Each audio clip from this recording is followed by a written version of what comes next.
This is HRRN, horse racing's voice. Spectacular Bid now drawing out by a length and a half with Glorious Song second. It's Spectacular Bid now by a length and 3/4. Spectacular Bid wins it by a length and a half with Glorious Song second, the Coal Virginian third.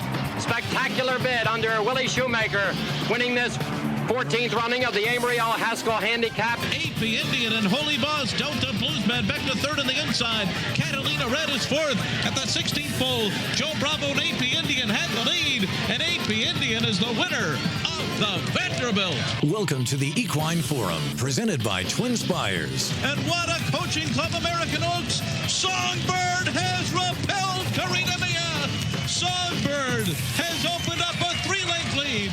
Karina Mia has been left behind. Songbird has whistled past the graveyard of champions, winning the coaching club American Oaks. And Moira's spacing them here as race 3 in front of Fev Rover. Atomic Blonde down the outside, flat up against the rail, and she's going to give them a galloping lesson in the Canadian Stakes. And wow, what a fantastic return to her best form.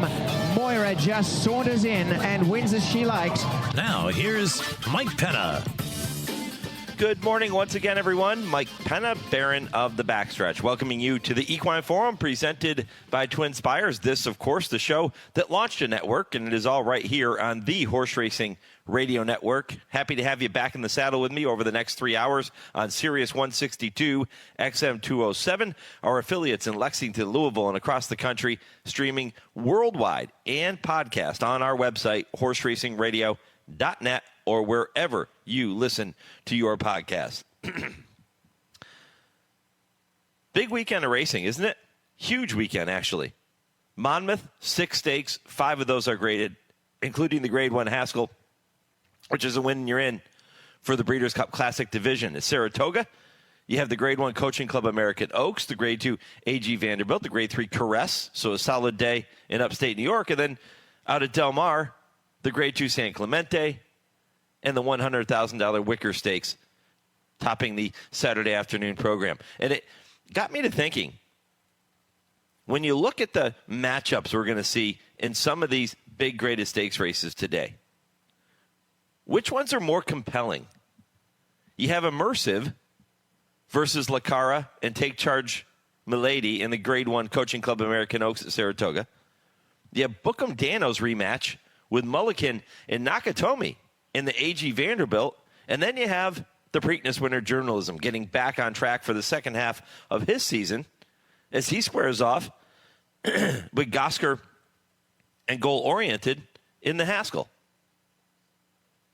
Which one of those is the more compelling matchup? I think it's easy to point to Journalism and say, well, yeah, one of the top 3-year-olds in the country, number 2 behind Sovereignty.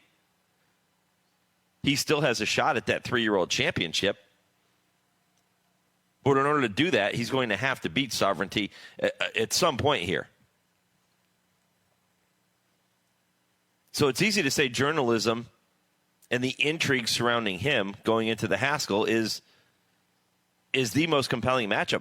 But I think when you look at the other two I mentioned, Immersive, the 2-year-old champion from last year, looking to get back to her winning ways. She returned after that lengthy layoff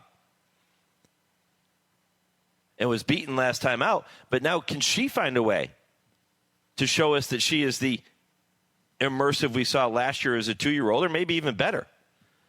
But Lacara is no slouch. Take Charge Milady, we know, can really run. And there are others in there that could give Immersive fits if she doesn't bring her A game. So that, to me, is a very compelling matchup. And then Jersey-bred Bookham Dano, tackling some of the top sprinters in the sport today. Mulligan, Nakatomi, that's a rematch. You remember the track was really funky the last time they met. Bookham Dano handled it very well. Not that the others didn't necessarily, but Bookham Dano handled it the best of anybody. Much different scenario in Saratoga Springs this afternoon. So I think you could make a strong case for any of those. The easy choice is Journalism, but I think you can make a strong case for any. And with so many big races, the poll question this morning, I'm going to keep it. Let's do a handicapping type of question. I don't often do this, but let's do a handicapping question for you this morning. With so many big races, drop your best bet in the comments on our social media pages or email the show, mike@horseracingradio.net, with your best bet of the day coming up this afternoon. Or you know what? Let's open it up. Your best bet of the weekend. It's a huge weekend. We've been celebrating Woodbine Week all week long on the network, and you got the Woodbine Oaks and the Plate Trial, a couple of other graded stakes at Woodbine tomorrow. So let's open it up to the whole weekend. It's a huge weekend. Drop your best bet of the weekend in the comments on our social media pages at HRRN on X, Horse Racing Radio Network on Facebook, or email those to me, Mike@horseracingradio.net, and I'll do my best to pass along the results and some of your top picks later in the day. Let's see who the Sharpies are out there in HRN Nation on this mid-July weekend. Well, I mentioned Monmouth, 6 stakes, 5 graded, the Grade 1 Haskell. All eyes on Preakness winter journalism. You're going to hear, from Brad Thomas, who was the handicapper at Monmouth Park. You'll hear from him coming up in just a few minutes, 8:15 Eastern. He'll walk through each of the greatest stakes for you, share his thoughts. Aron Wellman of Eclipse Thoroughbred Partners, the owners of journalism. They're also represented by Candy and the Molly Pitcher. He'll be here at 9 o'clock, so we're going to have plenty of conversation surrounding that race. Mark Casse is set to join me at 8:35. Mr. 4,000. He celebrated that milestone, 4,000 career wins on Thursday when It's Witchcraft prevailed by a nose in a 3-horse photo finish at Colonial Downs in the 11th race. So congrats to Mark. He's now at 4,001, by the way, well on his way to number 5,000. He jokes with his wife. He told her that when he reaches 5,000, he'll retire. She doesn't believe him, so he said, okay, maybe 6,000. We'll have a little fun with Mark when he joins me at 8:35 later in this first hour. He is represented by La Cara and the Coaching Club American Oaks. Time to dazzle in the Caress at Saratoga. And Get Smoking and Corruption in the United Nations, and don't even start on tomorrow. He is loaded at Woodbine. He has 5 horses in the Woodbine Oaks tomorrow. He has Regal Guest going in the Plate Trial, and then he has a horse in each of the greatest stakes, the Canadian and the Connaught Cup.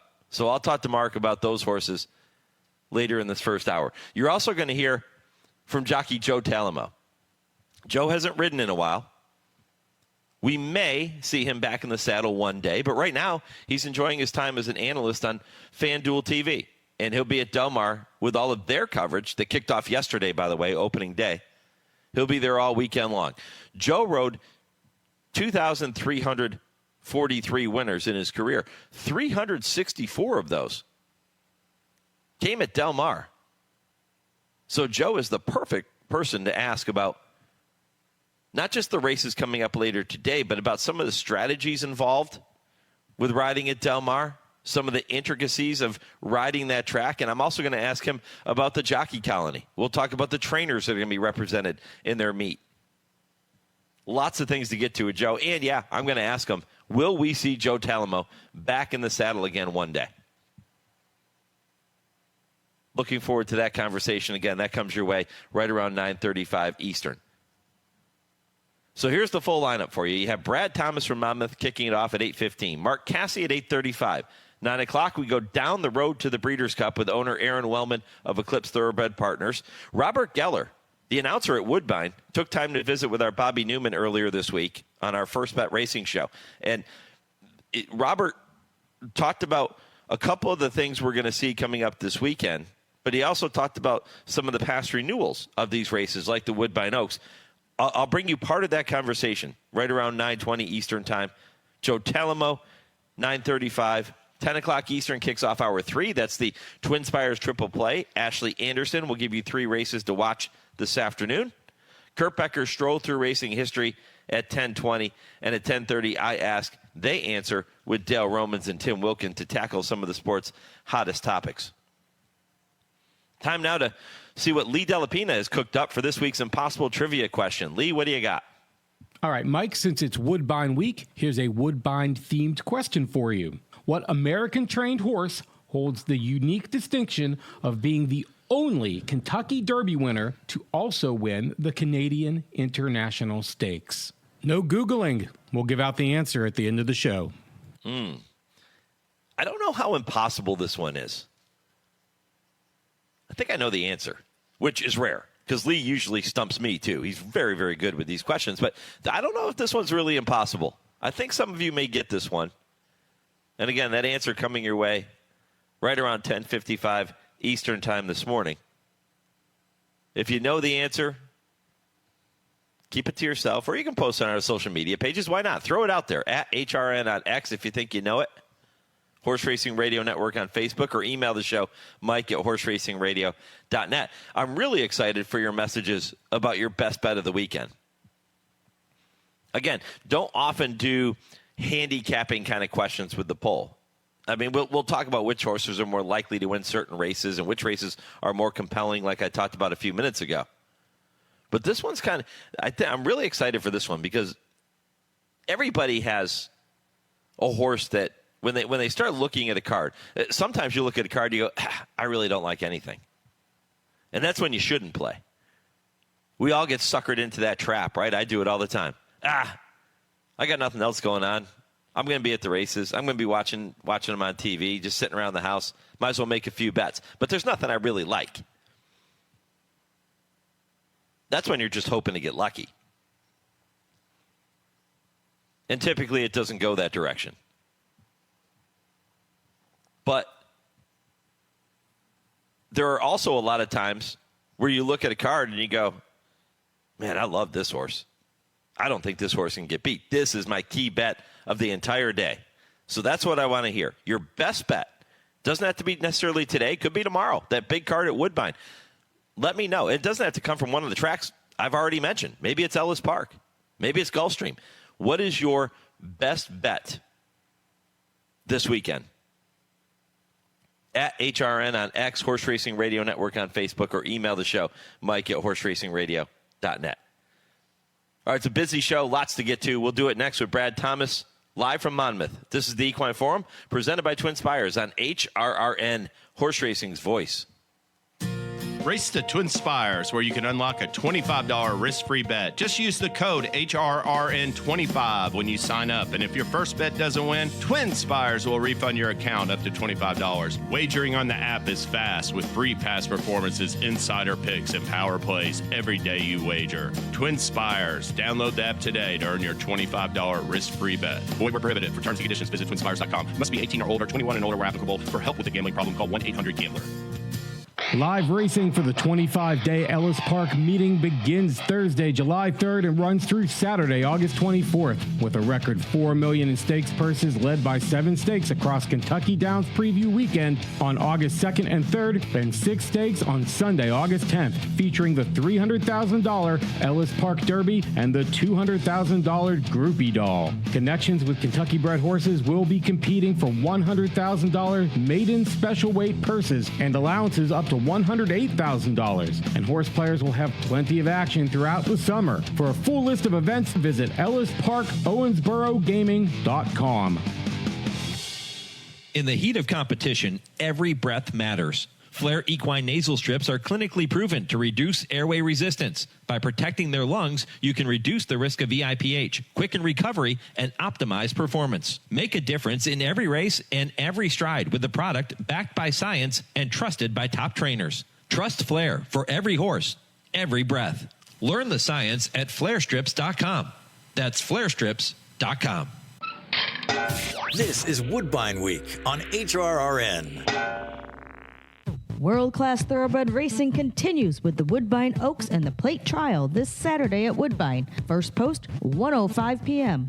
And don't forget the $100,000 guaranteed early pick 5 every weekend. Racing continues every Thursday to Sunday as we lead up to the $1 million Classics with the King's Plate on Saturday, August 16th and the Woodbine Mile on Saturday, September 13th. For more information on racing at Woodbine, visit woodbine.com. You're listening to the Equine Forum on HRRN, presented by TwinSpires. American Pharoah comes looking for the lead at the quarter pole, and he quickly puts away competitive edge. Upstart on the outside third, and it's Keen Ice and top clearance there at the top of the stretch, and America's horse has opened up. It's American Pharoah with that majestic stride, pouring it on through the stretch.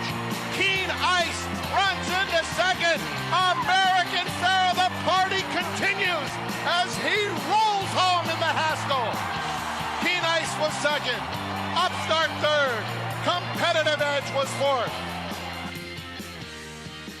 Welcome back to the Equine Forum, presented by TwinSpires. Mike Penna, Baron of the Backstretch, with you right up until 11 a.m. Eastern on this Saturday morning. Haskell Day at Monmouth Park on the Jersey Shore. That was Frank Miramati with the call of American Pharoah, the Triple Crown winner, surging to victory in that race 10 years ago. It's been 10 years since American Pharoah. That is a little bit hard to believe. Bob Baffert is looking to add to his record 9 wins in the race this year. He'll try to pull it off.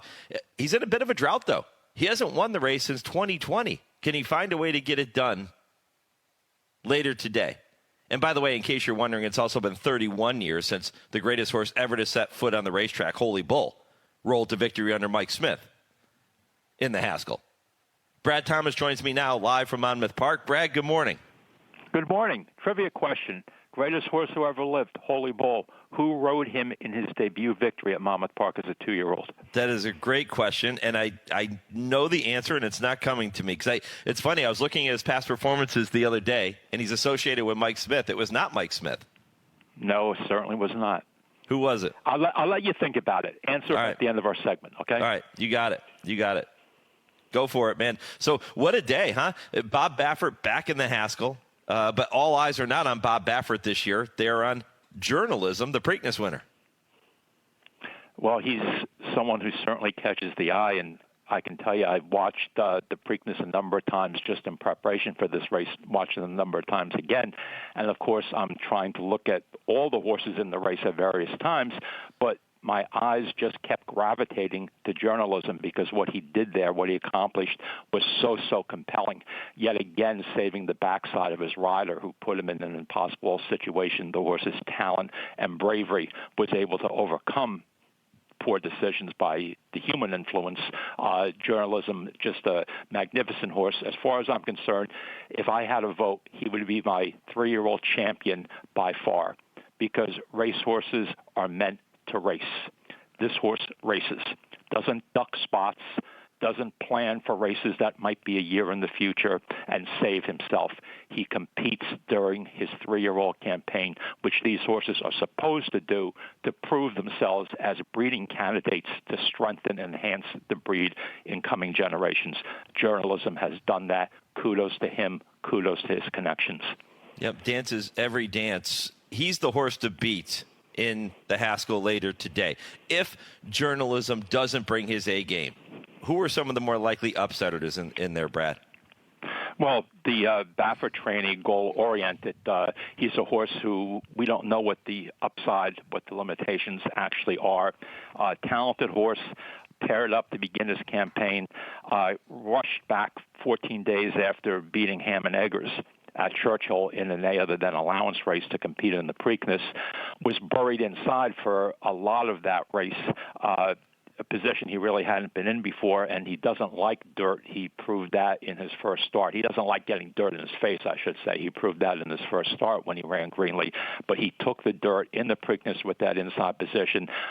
He slammed into Journalism in upper stretch. We don't know what goal-oriented would have done if they did not have that encounter, but what you can take out of it was Journalism was energized by the contact, was energized by the fight, like a running back in football who gets hit and is energized by that first hit and runs even stronger. Journalism did that, goal-oriented, backed off. Now, since then, he's had plenty of rest. He's trained in that clockwork Baffert pattern where the horses just work like crazy. It builds stamina. It builds character. If they can take it, they can become really, really good. Goal-oriented apparently has taken it and is running in a grade $1 million race. He's drawn outside. His rider, Flavian Pratt, is an absolute expert at the tactical outside trip ride, moving at the right time, hindering the people who are trying to move to his inside. This horse is very, very dangerous. I just don't know how good he is. I think Gosker has a huge shot as well.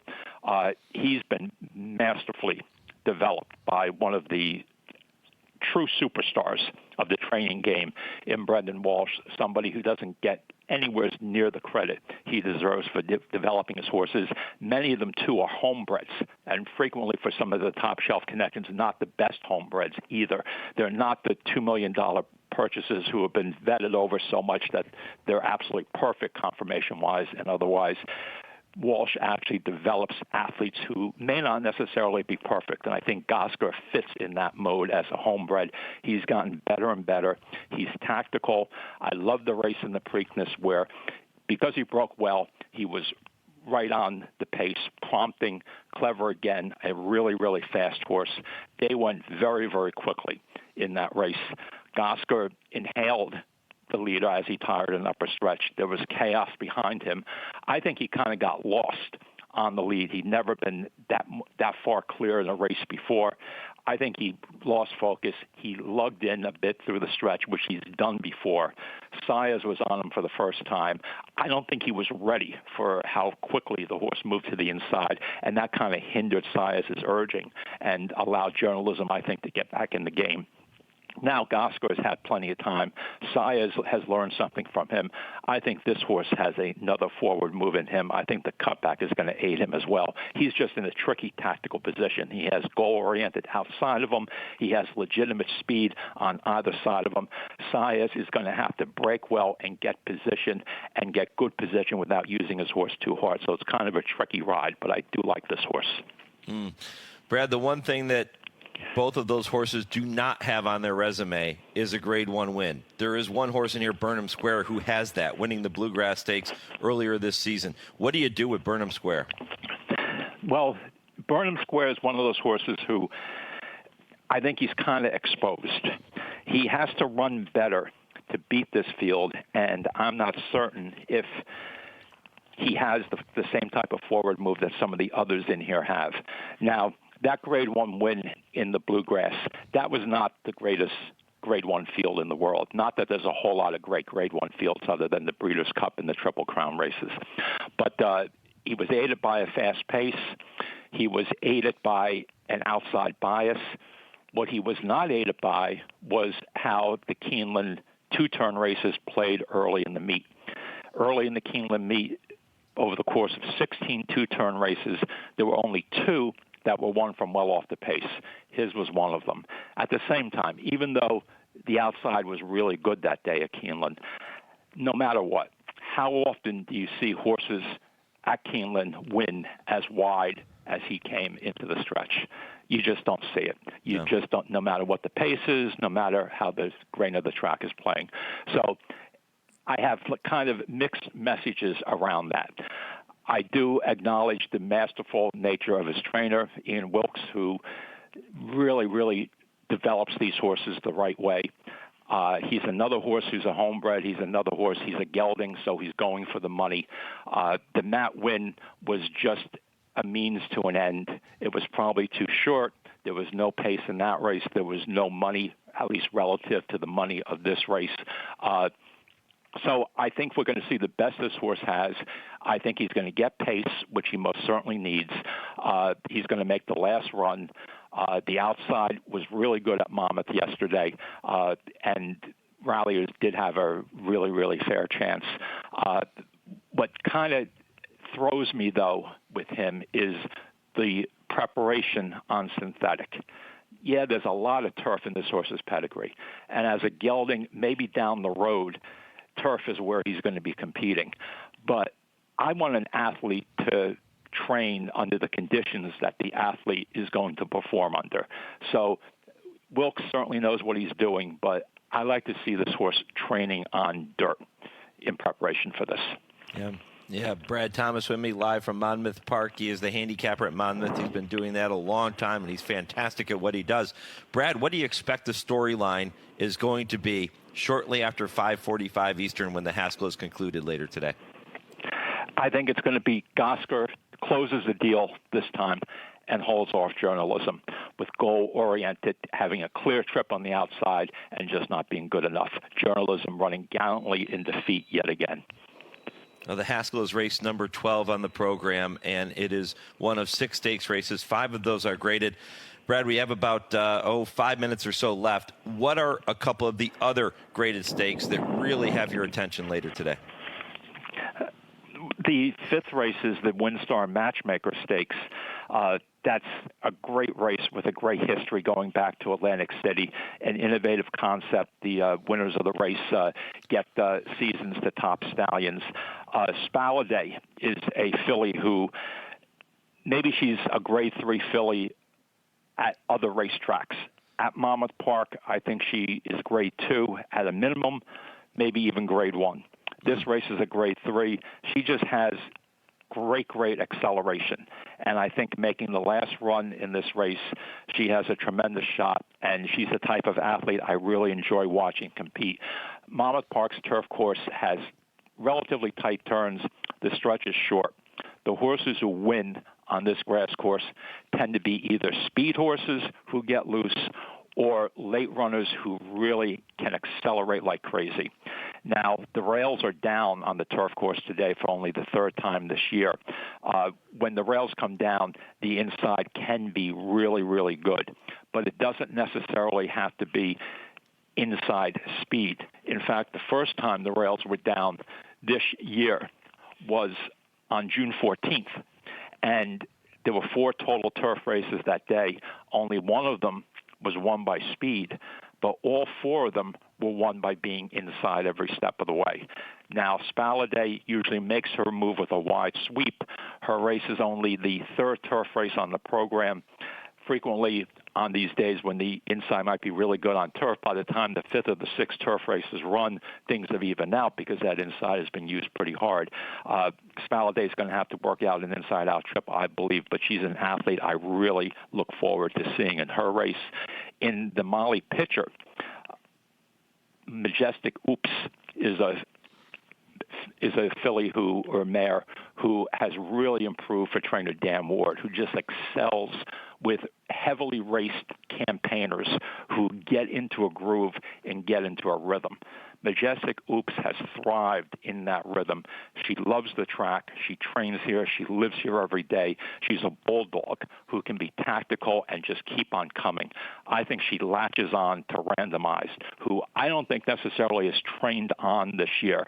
And I looked to Raging Sea's performance yesterday at Saratoga just as an indicator that these fillies who've been competing against each other in a lot of these races haven't really moved forward this season, or maybe even have stepped back a bit. I think Majestic Oops is moving forward. I think Randomized, the speed of the Molly Pitcher, is maybe not what she was in the past. So I'm looking for Majestic Oops to make a winning run and then hold off Power Squeeze. Molly Pitcher Stakes, of course, named for Mary Ludwig Hayes Macaulay. That was her real name. She fought at the Battle of Monmouth, delivered water to the troops, and also worked the cannons when her husband was injured. Wow, great history there from Brad Thomas here live from Monmouth. Brad, one more race I'll ask you about before I let you go. The United Nations. This is a race preceding the Haskell that every year I get pumped up for this race, and I don't know if it gets the respect it deserves on the national stage, but this is always a really good race. It's the best betting race on the card, if you ask me. And there's a lot of pace in it, too. A lot of years this race does not have a whole lot of pace.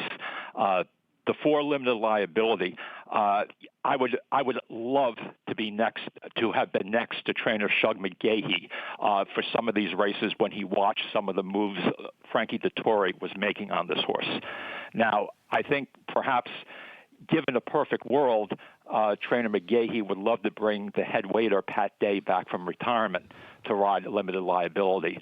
But he's, at this point, I think, judging by how well limited liability has run for Dettori, he's stuck with the aggressive jet setter. So in this particular matchup, he's unlikely to be on the lead. He's probably not going to have to make a wild and crazy premature middle move in this race. There's probably going to be enough pace for limited liability to settle and pounce. and hopefully Limited Liability and Vettori get on the same page and deliver that type of trip. I think he's the one to beat.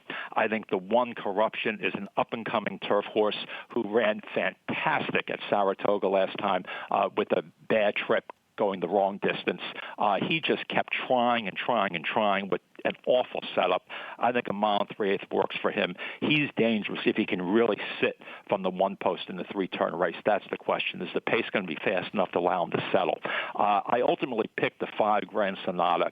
He just missed in this race last year, got no pace at all there, but was coming at the end. He's improved since then. There's going to be more pace here. 3 back at Gulfstream, he was pace compromised on a really speed bias course. 2 back at Keeneland, he had major traffic in that race. He probably wasn't going to win, but he was going to be much closer at the wire. He was just stopped and thwarted repeatedly. The last is a toss, obviously. He keeps Ortiz Jr., who really fits him perfectly. I think he is able to save enough ground to make his late run count. Brad, last question. Special wagers taking place regarding this around this Haskell program later today. Special wager? Is there one? I'm so hung up on handicapping that tell it to me and I'll tell you how to play it. I'm handicapping Sunday now, as a matter of fact. Oh my goodness! It doesn't end for Brad Thomas. I'm just curious if there was. I know that there's a mandatory payout pick 6 tomorrow. Is that right? I'm sure there is. If you heard about it, I honestly. The way things work for me, I have to take things as they come. I have marks I have to hit, and sometimes I miss the minutia, so I apologize. Well, let me tell you, you've hit them perfectly here this morning, Brad, and I really do appreciate the visit. The trivia question answer, you stumped me, man. Who was it? Louis Rivera Jr. Well done. Well done. That's a great question. And Everybody the horse thinks ran first out the morning after his owner breeder passed away. And she was a longtime client of Jimmy Kroll, and she actually willed the horse to trainer Kroll. Yeah, how good is Brad Thomas, ladies and gentlemen? Brad, I appreciate the visit, my friend. Thanks for walking through those races. Good luck with those selections later today. You too, guys. Thanks for having me on. All right, buddy. Yeah, wonderful, wonderful stuff from Brad. And, yeah, there is a mandatory pick 6 payout tomorrow at Monmouth. Don't know what the pool's going to look like, but there is a pick 6 payout. Mandatory giveaway tomorrow at Monmouth Park. So keep that in mind if you're going to be handicapping the races for tomorrow. Again, the trivia question here this morning asking you to share with us your best bet of the weekend. Doesn't have to be today. It can be tomorrow with so many big races coming up tomorrow. But let us know. You can email the show, Mike at horseracingradio.net. You can post it on our social media pages, Mike at HRRN on X and Horse Racing Radio Network on Facebook. Time now for your Legends of the Turf and the short commercial break, and then looking forward to visiting with trainer Mark Casse on the other side of this. Stay with us. More to come here on the Equine Forum. This lady had a wealth of character, a marvelous, vibrant personality, and she was indeed an inspiration to others. She was a lady through and through, and in the roaring 1920s, while still in her 20s, she entered the world of racing as the owner of a steeplechaser. A racing stable, Brookmead, came into existence a few years later. She was adverse to pomposity and took great delight in needling and openly deflating an obvious inflated ego. Her infectious sense of humor provided her the tool for doing so, especially evident in times of stress. Perhaps equally as synonymous with Brookmead's stable and its success were the names of Preston and Elliot Birch, who trained her horses. Preston began training for Our Lady of the Moment in 1944, and on October 21st of that year, he saddled her Dear Me for her in the Maryland Handicap at Laurel. Dear Me whipped the redoubtable Twilight Tear by 7 lengths in that affair, and that was Birch's first of a long, long list of stakes winners he saddled for Brookmead. Birch was very patient with young horses, and he and our subject probably received more thrills from a horse named Sailor than any other racing in her colors. That was in the decade of the 50s, while others racing in her colors included Sword Dancer, Bowl of Flowers, and Oligarchy. Her superb Flower Bowl won the Delaware Handicap in 1956, and on May 2, 1959, Sword Dancer won the Derby for her, while on the very same day, Big Effort won the Bed of Roses at the old Jamaica racetrack on Long Island. In 1934, Our Lady of the Day, as it were, became the very first woman in American turf history to lead the winning owners list. Her Bowl of Flowers was voted Philly Champion of 1960 and 61, and Sword Dancer was voted Horse of the Year in 1959. This marvelous lady dearly loved the thoroughbreds, and among the many greats carrying her silks to the winner's circle, she considered her best to have been Cavalcade, Sailor, Sword Dancer, and Bowl of Flowers. But she had a very soft spot for others, including Okapi, Sunglow, and High Quest. In 1934, and 16 years later in 1950, Brookmead was the leading money-winning stable in America. From 1925 until her demise in 1962, her horses won 1,144 races. As previously indicated, her trademark was her love for and the ability to jest with her trainers, the Birches. Before big races, she would often break the tension in the paddock by saying, for example, quote, "Do you think I should put on the blinkers today?" Or, quote, "Now you haven't put that saddle on right." When her jockey would appear, she could be heard to say, quote, "Now, Preston, you step back. I'm going to give the order on how to ride this horse today," with a twinkle in her eye, of course. And she would go on very solemnly to say, quote, "You just go on out and win this race today." If it was muddy, she would be quite apt to say, "Now, don't you dare get my colors dirty today." Yes, this grand lady, and that she was in every sense of the word through and through, held to the sporting ideals with the best characterized racing to its very best, both in victory and defeat. The mistress of Brookmead Stable and the subject of this piece, Isabel Dodge Sloan. This is HRRN, horse racing's voice. Race to TwinSpires, where you can unlock a $25 risk-free bet. Just use the code HRRN25 when you sign up. And if your first bet doesn't win, TwinSpires will refund your account up to $25. Wagering on the app is fast with free past performances, insider picks, and power plays every day you wager. TwinSpires. Download the app today to earn your $25 risk-free bet. Void where prohibited. For terms and conditions, visit TwinSpires.com. Must be 18 or older, 21 and older where applicable. For help with a gambling problem, call 1-800-GAMBLER. If you love them enough to listen to them practice the same song on tuba, please be done. Over and over and over and over and over, then surely you'll check NHTSA.gov/the right seat to make sure they're correctly buckled in the back seat. Sounds good, honey. Check today at NHTSA.gov/the right seat. Brought to you by the National Highway Traffic Safety Administration and the Ad Council. What is dedication? My daughter is biological and my son is adopted. I love them both so much. From the morning when you wake up to putting them to bed at night and every moment in between. I think a parent's job is to protect our children, but also prepare them for the world so they become good, kind human beings. That's dedication. Find out more at fatherhood.gov. Brought to you by the U.S. Department of Health and Human Services and the Ad Council. Teachers are dynamic leaders, shaping a new generation. They bring a variety of perspectives from diverse backgrounds, innovating how they teach to prepare students for our fast-changing world. Achieving this takes skill and expertise.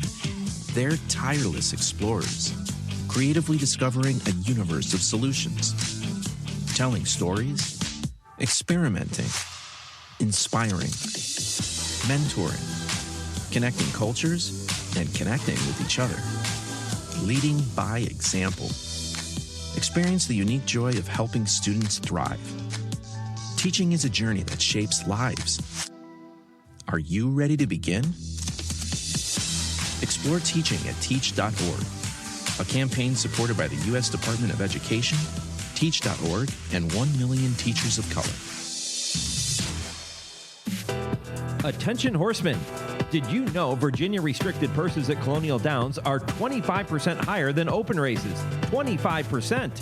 Virginia bred, Virginia sired, and Virginia certified horses compete for a purse of more than $87,000 for Virginia restricted maidens and $90,000 for Virginia restricted one other than allowance races, with more bonuses available to Virginia certified developers. With the return of the Virginia-Maryland circuit, it makes more sense than ever to get Virginia certified. Tenda Equine and Pet Care products have been keeping world-class equine athletes happy and healthy for generations. Keep your equine athlete looking and performing well with Tenda Next Generation Wound and Skin Care Treatment, along with nutritional supplements, leg and muscle care products, salves, hoof care, poultice, topical aids, and grooming products. Visit tendahorse.com today.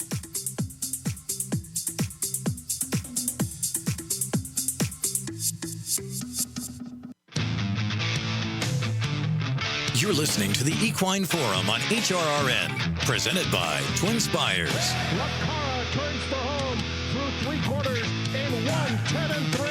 She's running a giant race and has a 3-length advantage coming to the furlong pole.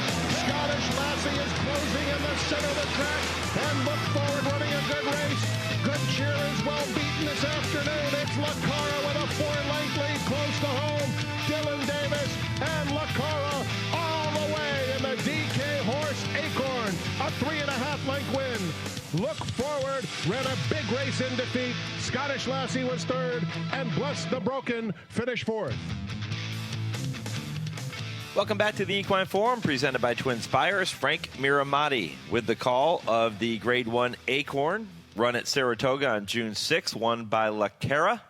For trainer Mark Casse, owner Tracy Farmer, under jockey Dylan Davis. That, as you heard him say, also the race where Good Cheer suffered her first career defeat for trainer Brad Cox. Brad looking to turn the tables on LaCara with his 2-year-old filly champion Immersive later today in the Grade 1 Coaching Club American Oaks.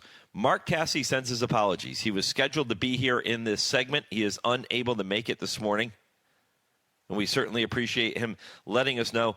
Listen, this is a time, and I've said this before, where trainers are working, and we always appreciate any time they can give us between 8 and 11 a.m. on a Saturday morning, because this is their busiest time, and typically Saturdays are their busiest days.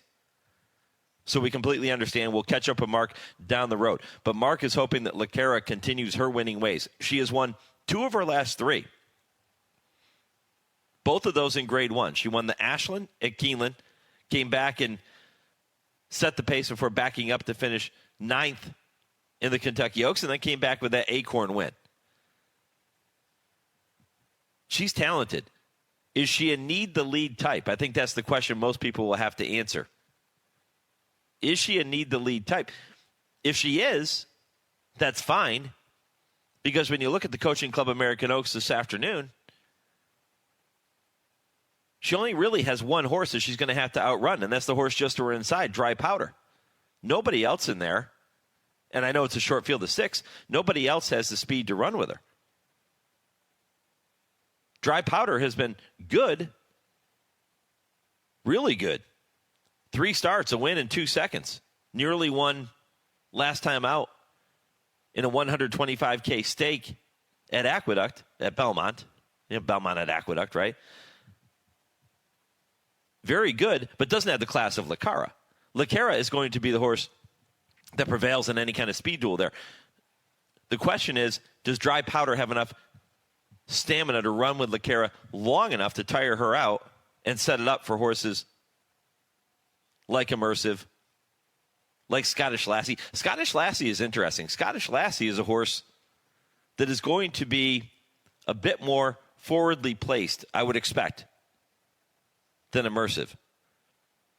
I think you'll see Immersive kind of sitting in that maybe 4th position, somewhere in there. I think Scottish Lassie is a horse that has a little more tactical speed, potentially. They're similar. But Scottish Lassie is interesting. She comes out of that 3rd place effort behind LaCara in the Acorn. Again, the question is she good enough? To me, it's a 2-horse race. It's Immersive, it's LaCara. Take Charge Milady will be running from the back of the pack late. We know that she's pretty good, too. 2nd behind LaCara in the Ashland. She beat Immersive in the Monomoy Girl last time out, but she certainly had a recency edge there over Immersive. You can't leave her out. But I think LaCara and Immersive is the real showdown there. And it comes back to what I was talking about earlier when I brought up, and it's a question I'll bring up with Dale and Tim at 10:30 Eastern.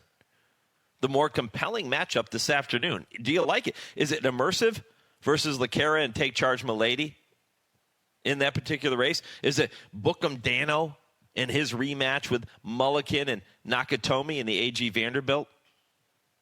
Or is it the race I just talked about with Brad Thomas in the previous segment, the Haskell? Is it journalism versus Gosker and goal-oriented?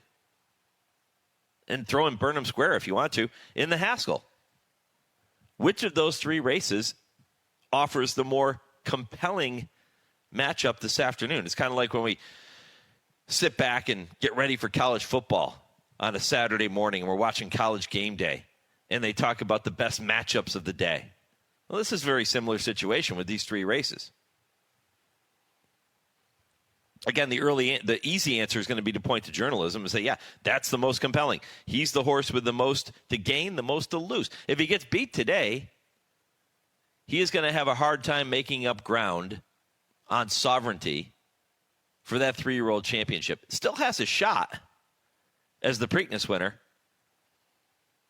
but he's going to have to find a way to knock off sovereignty at some point this season. And I'm going to ask Aron Wellman. He's coming up at 9 o'clock Eastern, the owner of Eclipse Thoroughbred Partners, who are the ones involved with journalism. I'm going to ask Aron, let's say he runs well today in the Haskell. Let's say he wins the Haskell. What do you do after that? Do you target Saratoga and the Travers? You know sovereignty is pointing that direction. Or do you go back to your home base in California and wait to take on older horses in the Pacific Classic?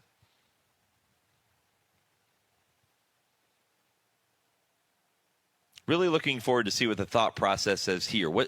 I know it has to have been discussed. Curious to see which direction they're leaning toward there. So looking forward to that conversation going down the road to the Breeders' Cup with Aron coming up at 9 o'clock Eastern. Again, Robert Geller, the announcer at Woodbine, always a wonderful guest. He took time to sit down with Bobby Newman earlier this week and look ahead to what's coming up tomorrow at Woodbine with the Woodbine Oaks, the Plate Trial, a couple of other greatest stakes races on the program. We continue to wind down Woodbine Week on the network. We've been celebrating Woodbine Week presented by Woodbine Entertainment all week long on all of our shows and all of our social media pages, and I hope you've enjoyed those snippets and conversations. Joe Talamo will be with me at 9:40. Joe had so much success as a rider, and now he's enjoying time as an analyst working for FanDuel TV. You can catch him at Del Mar on this opening weekend. He was there yesterday for opening day. He'll be on the coverage all weekend long. And that interview, I can't wait to ask Joe a few things about his career, but certainly about the races coming up later today. So, again, that's at 9:40, 10 o'clock. Eastern kicks off Hour 3 with the TwinSpires Triple Play. Ashley Anderson gives you 3 races to watch and wager on with TwinSpires. Kurt Becker, Stroll Through Racing History at 10:20. And at 10:30, I Ask, They Answer with Dale and Tim. Poll question this morning. Doing something a little different here today. I want to know, with such a big weekend of racing on tap, I want to know, what's your best bet?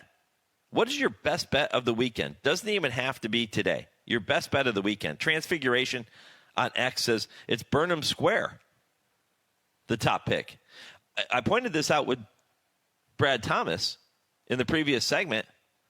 Burnham Square has something that these other horses like Gosker do not have. What is it? It's a grade 1 win on his resume. He is a grade 1 winner. That counts for something. And the way he won that race, running down East Avenue in the Bluegrass on a track that was, let's face it, pretty speed favoring, that was an impressive effort. He is going to need that same type of effort this afternoon if he's going to run down journalism and everybody else. He is trying to prove he belongs in the upper echelon. And it seems strange to say that about a grade 1 winner. Usually if you win a grade 1 race, you're considered to be in the upper echelon of whatever division you're racing in. But I think we look at Burnham Square and say you still need to show us more. Maybe today is the day he does that. You know, it was like Sierra Leone last year. Sierra Leone won some nice races, but we always looked at him and said, maybe a bit of an underachiever. Always runs his race, rarely gets to the winner's circle. That changed in the Breeders' Cup Classic, and I think a lot of people's opinions of Sierra Leone changed because of that. But now, seeing what he's doing here in 2025, that label almost never leaves you. Yeah, he ran that huge race in the Breeders' Cup, but you got to show me again. Was that just a fluky great effort? Or can you show me again that you can consistently put efforts like that together? And that's where I see Burnham Square. Right? He's kind of in that same boat. So today is a massive race for him to prove that, yeah, okay, I'm here. You can count me among the elite in this division if I take down journalism and some of these other horses in here, like Gosker, for example, are goal-oriented.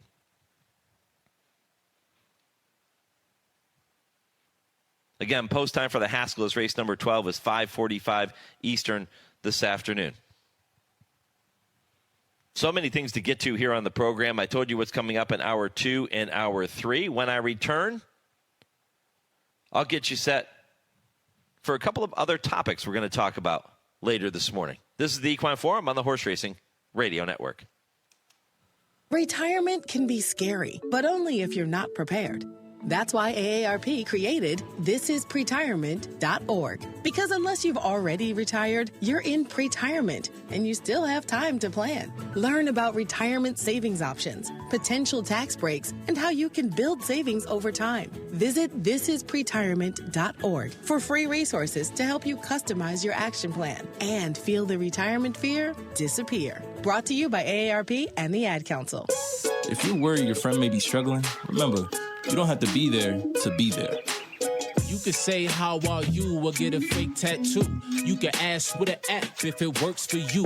You could write them a text or knit them a sweater. If you can't be together, you could write them a letter. Whatever gets you talking.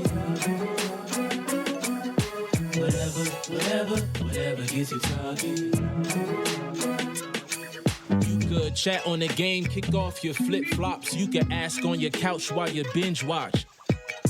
However you do it, you gotta ask a friend. And if they don't share, you can ask again. Whatever gets you talking. Whatever gets you talking. Reach out to a friend about their mental health. Learn how you can help at seizetheawkward.org. Brought to you by the Ad Council, American Foundation for Suicide Prevention, and the Jed Foundation. They are our cuddlers and coworkers, purr machines and love bugs, and constant companions. They are our pets, our family, and they make life so much better. When we face unexpected challenges in life, so do our pets. That's why we're on a mission to support people who love their pets and the pets who love their people, ensuring these families stay exactly where they belong, together. And you have something to offer. With an open heart and mind, there is nothing you can't do. There's no gesture too small or too big when it comes to helping. Whether donating a bag of kibble, sharing an Instagram post of a lost cat, or welcoming a foster pet into your home, every bit of kindness counts. You can help keep pets and people together. Visit petsandpeopletogether.org to learn how to be a helper in your community. This has been a public service announcement brought to you by Maddie's Fund, the Humane Society of the United States, and the Ad Council.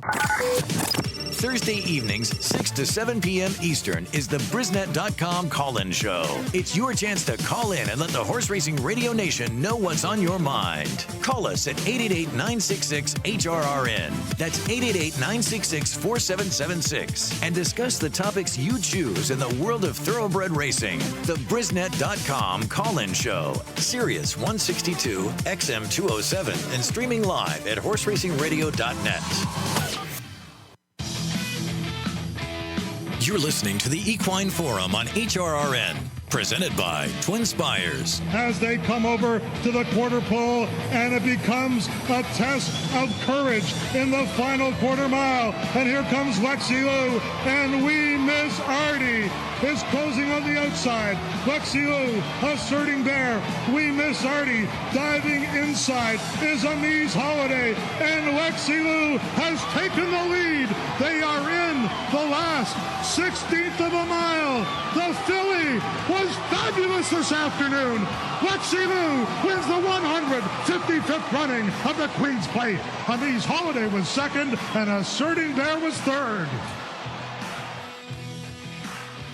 Anytime I can work in a Dan Loisel call here on the Equine Forum, I try to do it. Lexi Lou winning the 2014 Queen's Plate. I had that one there in anticipation of my conversation with Mark Casse in the previous segment, but again, Mark unable to make it here this morning.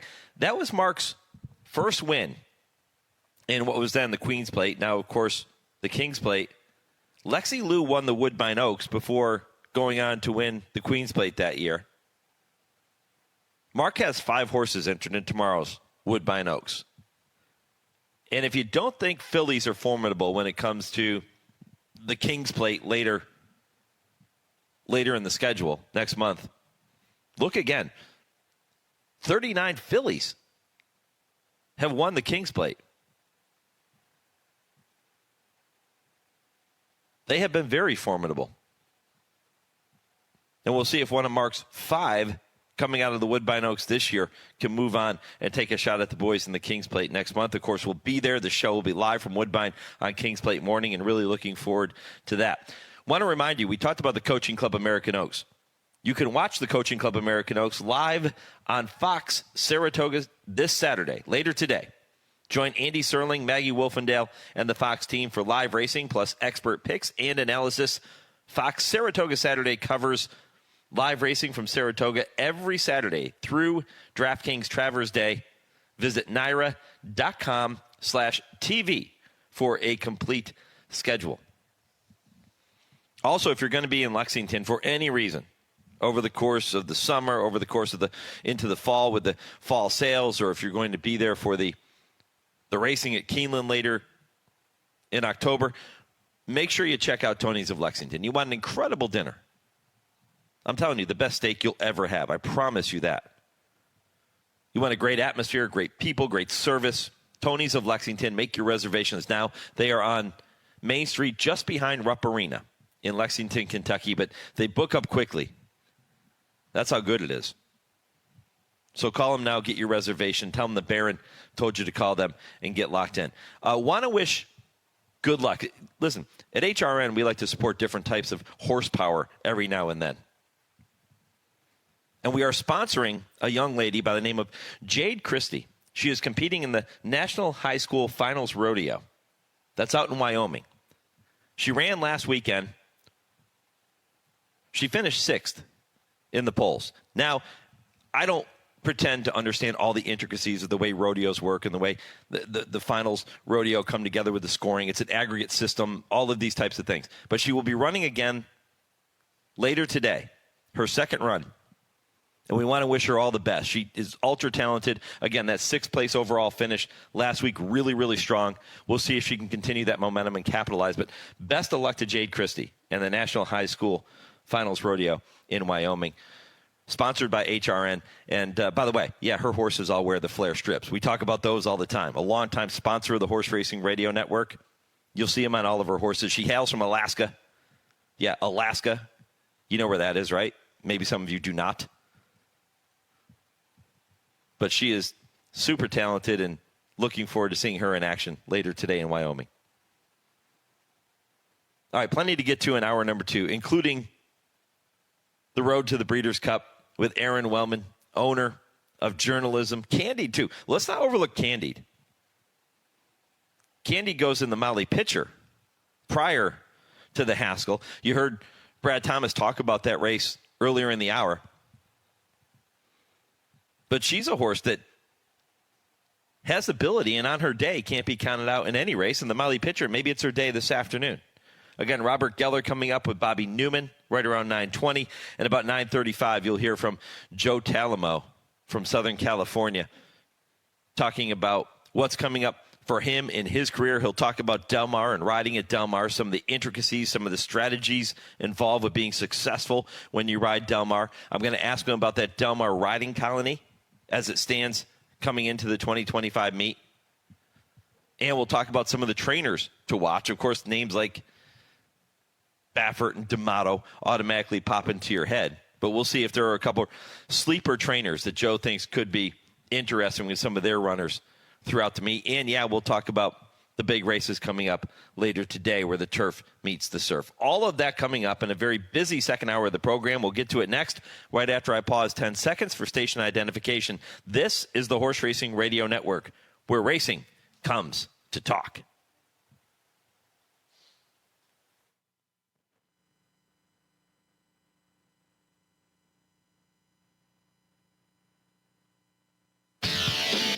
This is the Equine Forum, presented by TwinSpires. Welcome back. Hour 2 of 3. Mike Penna, Baron of the Backstretch. Happy to have you along for the ride right up until 11 a.m. Eastern. If you missed any portion of the show so far, including my conversation with Brad Thomas, the Monmouth handicapper, in the first hour of the program, simply head back to our website, horseracingradio.net, to check out the podcast after we finish up at 11 a.m. Eastern, and you can do that, too, on every podcast platform. Millions of listeners around the world, 141-plus countries, have taken time to download the podcast and listen to the horse racing content we bring you. We can't thank you enough for tuning in every single week. Can't thank Aron Wellman enough either. He's going to be my guest here in just a few minutes. Looking forward to visiting with him to talk about the big horse journalism. We'll talk about Candide going in the Grade 3 Molly Pitcher. He has Air Force Red in the Wicker Stakes out at Del Mar.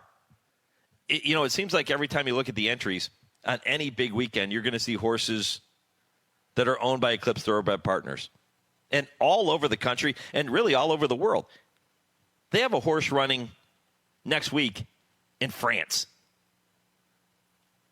That's how good this organization has become. And Aron is the man behind it. He has watched it grow from day one all the way through.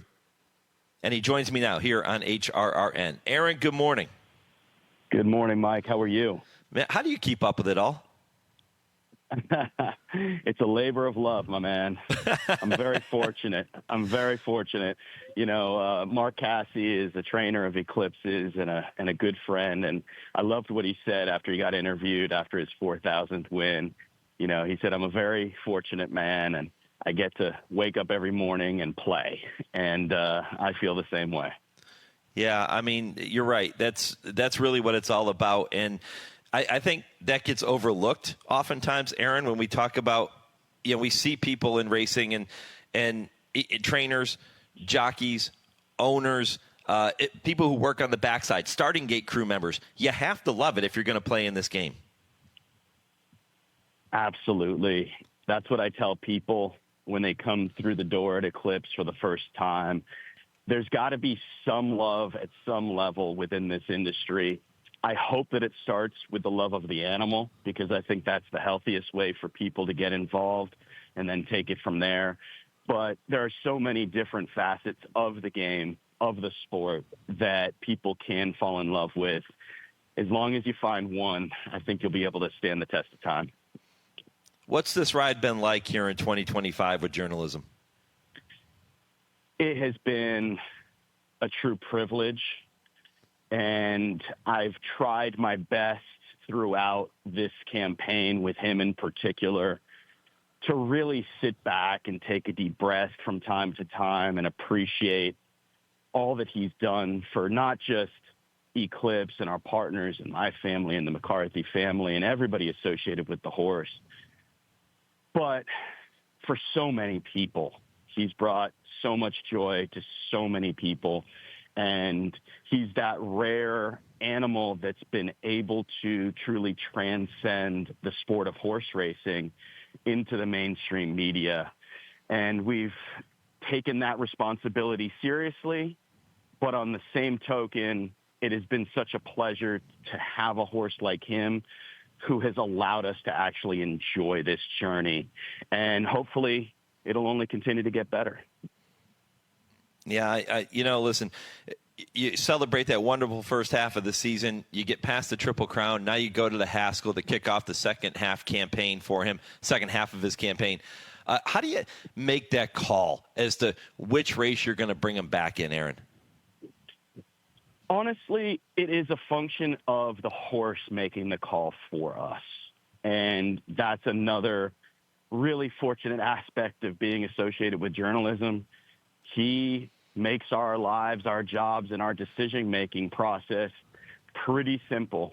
We gave him a few weeks after the Belmont to get home to California and catch his breath, rejuvenate, recharge the batteries. And within 10 days, 2 weeks, he was telling Michael McCarthy he was ready to get back into serious work. And Michael listened to him. Nobody knows him better than Michael does. And we started to gradually ramp him back up. He needed to do some work. He breezed him an easy half mile by himself, pleased with it, asked a little bit more the second week. He gave it to us, and then we put him to the test last week in a pretty stiff 5/8 drilling company, out a strong 6 furlongs and 12 flat. And he told us he was ready to run. So all signs pointed towards the Haskell. When I think of journalism, and maybe it's because of what we saw in the Preakness Stakes and even in the Santa Anita Derby, the one word that comes to mind for me is toughness. What comes to mind when you think of journalism? So many things. And toughness is a wonderful attribute for him to have, because otherwise we wouldn't really be in position to be able to campaign him so heartily. And I talk about this constantly, his mental constitution in tandem with his physical constitution is like nothing I've ever seen before. And really just want to enjoy being associated with a horse that allows us to manage him this way, because he is all about it. He is 100% stone cold racehorse. But along with that toughness and mental and physical constitution, he is a supremely intelligent horse. And then, of course, you've got all the physical attributes, his athleticism, his stamina. He's got an incredible turn of foot, and he's just an elite performer. As good as he has been, there is one horse that is ahead of him in the standings in this division, and that's the Derby winner and the Belmont winner, Sovereignty. At some point, journalism will have to get past Sovereignty if he's going to be considered a true contender for the 3-year-old championship this year. Does that ever enter your mind when you're planning his schedule? Of course, you've got it in the back of your mind that the scoreboard reads 2-0 right now in favor of Sovereignty, and credit to the horse, Sovereignty himself. Bill Mott has trained this horse to the minute for the Derby and the Belmont. Junior Alvarado's given him some brilliant rides, and Dolphin, the whole team, they deserve all the credit in the world. But it's truly in the back of our minds. At the front of our mind is what we think is best for journalism, our partnership. Of course, Coolmore came in prior to the Santa Anita Derby and acquired his breeding rights. So we've got a fiduciary obligation to them to manage his racing career the best way we can to maximize his asset value as a stallion down the road, hopefully well down the road. But there's a lot of moving parts when it comes to a high-profile individual like journalism, and that's why we have to keep our eye on the ball. And the ball is journalism. So we've got to do what we feel is in his best interest and all the stakeholders. So sure, would we like to have an opportunity to perhaps overtake Sovereignty at some point the second half of the season? Absolutely. But it's not what is going to determine where we go with journalism from here on out. Yeah, that's what I was going to ask you. And I talked about this earlier in the program. We know Sovereignty is pointing for the Travers, and quite often horses that go to the Haskell and run well in the Haskell move on to the Travers Stakes. You'll have another option, too. You could go back out to California, race in the Pacific Classic against older horses, and a win there would look pretty good on his resume, too. Have you thought that far ahead yet as to what the options might be, assuming he runs the race you're expecting him to run in the Haskell? It's hard not to think ahead with a horse like him, especially when you're trying your best to manage him by working backwards from the Breeders' Cup Classic. You named the two options if all goes well today, but frankly, our only mission and our only objective is the Haskell today. It's going to be a big challenge. There are fresh, good Grade 1 caliber horses waiting for him, and we're not taking anything for granted today. So we just want to see him go out there, maintain his top-tier form in the Haskell today, and hopefully he allows us to huddle up after that and be in a position to make a call as to which direction we head from there. Journalism is not the only horse you have running in a graded stake at Monmouth today. Candide is also entered in the Grade 3 Molly Pitcher Stakes. And I was saying this earlier too, Aron, that on her day, boy, she can be a really tough out. Yeah, she's just been a phenomenal filly for the stable. $165,000 yearling purchase with a real pedigree underneath her. Credit to my right-hand man, my VP of Bloodstock at Eclipse, Sean Tugel, for bird dogging her at the July sale a couple years ago at Fasig-Tipton. And she's a Grade 1 winner at 2, Breeders' Cup placed, Grade 1 placed multiple times as a 3-year-old, again Breeders' Cup placed, multiple stakes winner, $1.25 million and change in earnings. Not many fillies have her resume going into, November, which will be when her commercial value comes to the fore. But right now we're trying to enhance her bankroll and her resume in the Molly Pitcher, and it won't be easy. It's a Grade 3 race in status, but it's a Grade 1 race in terms of the quality of the field. 4 Grade 1 winners in there. Whoever wins this race today, I think, is probably going to put themselves at the top of the division.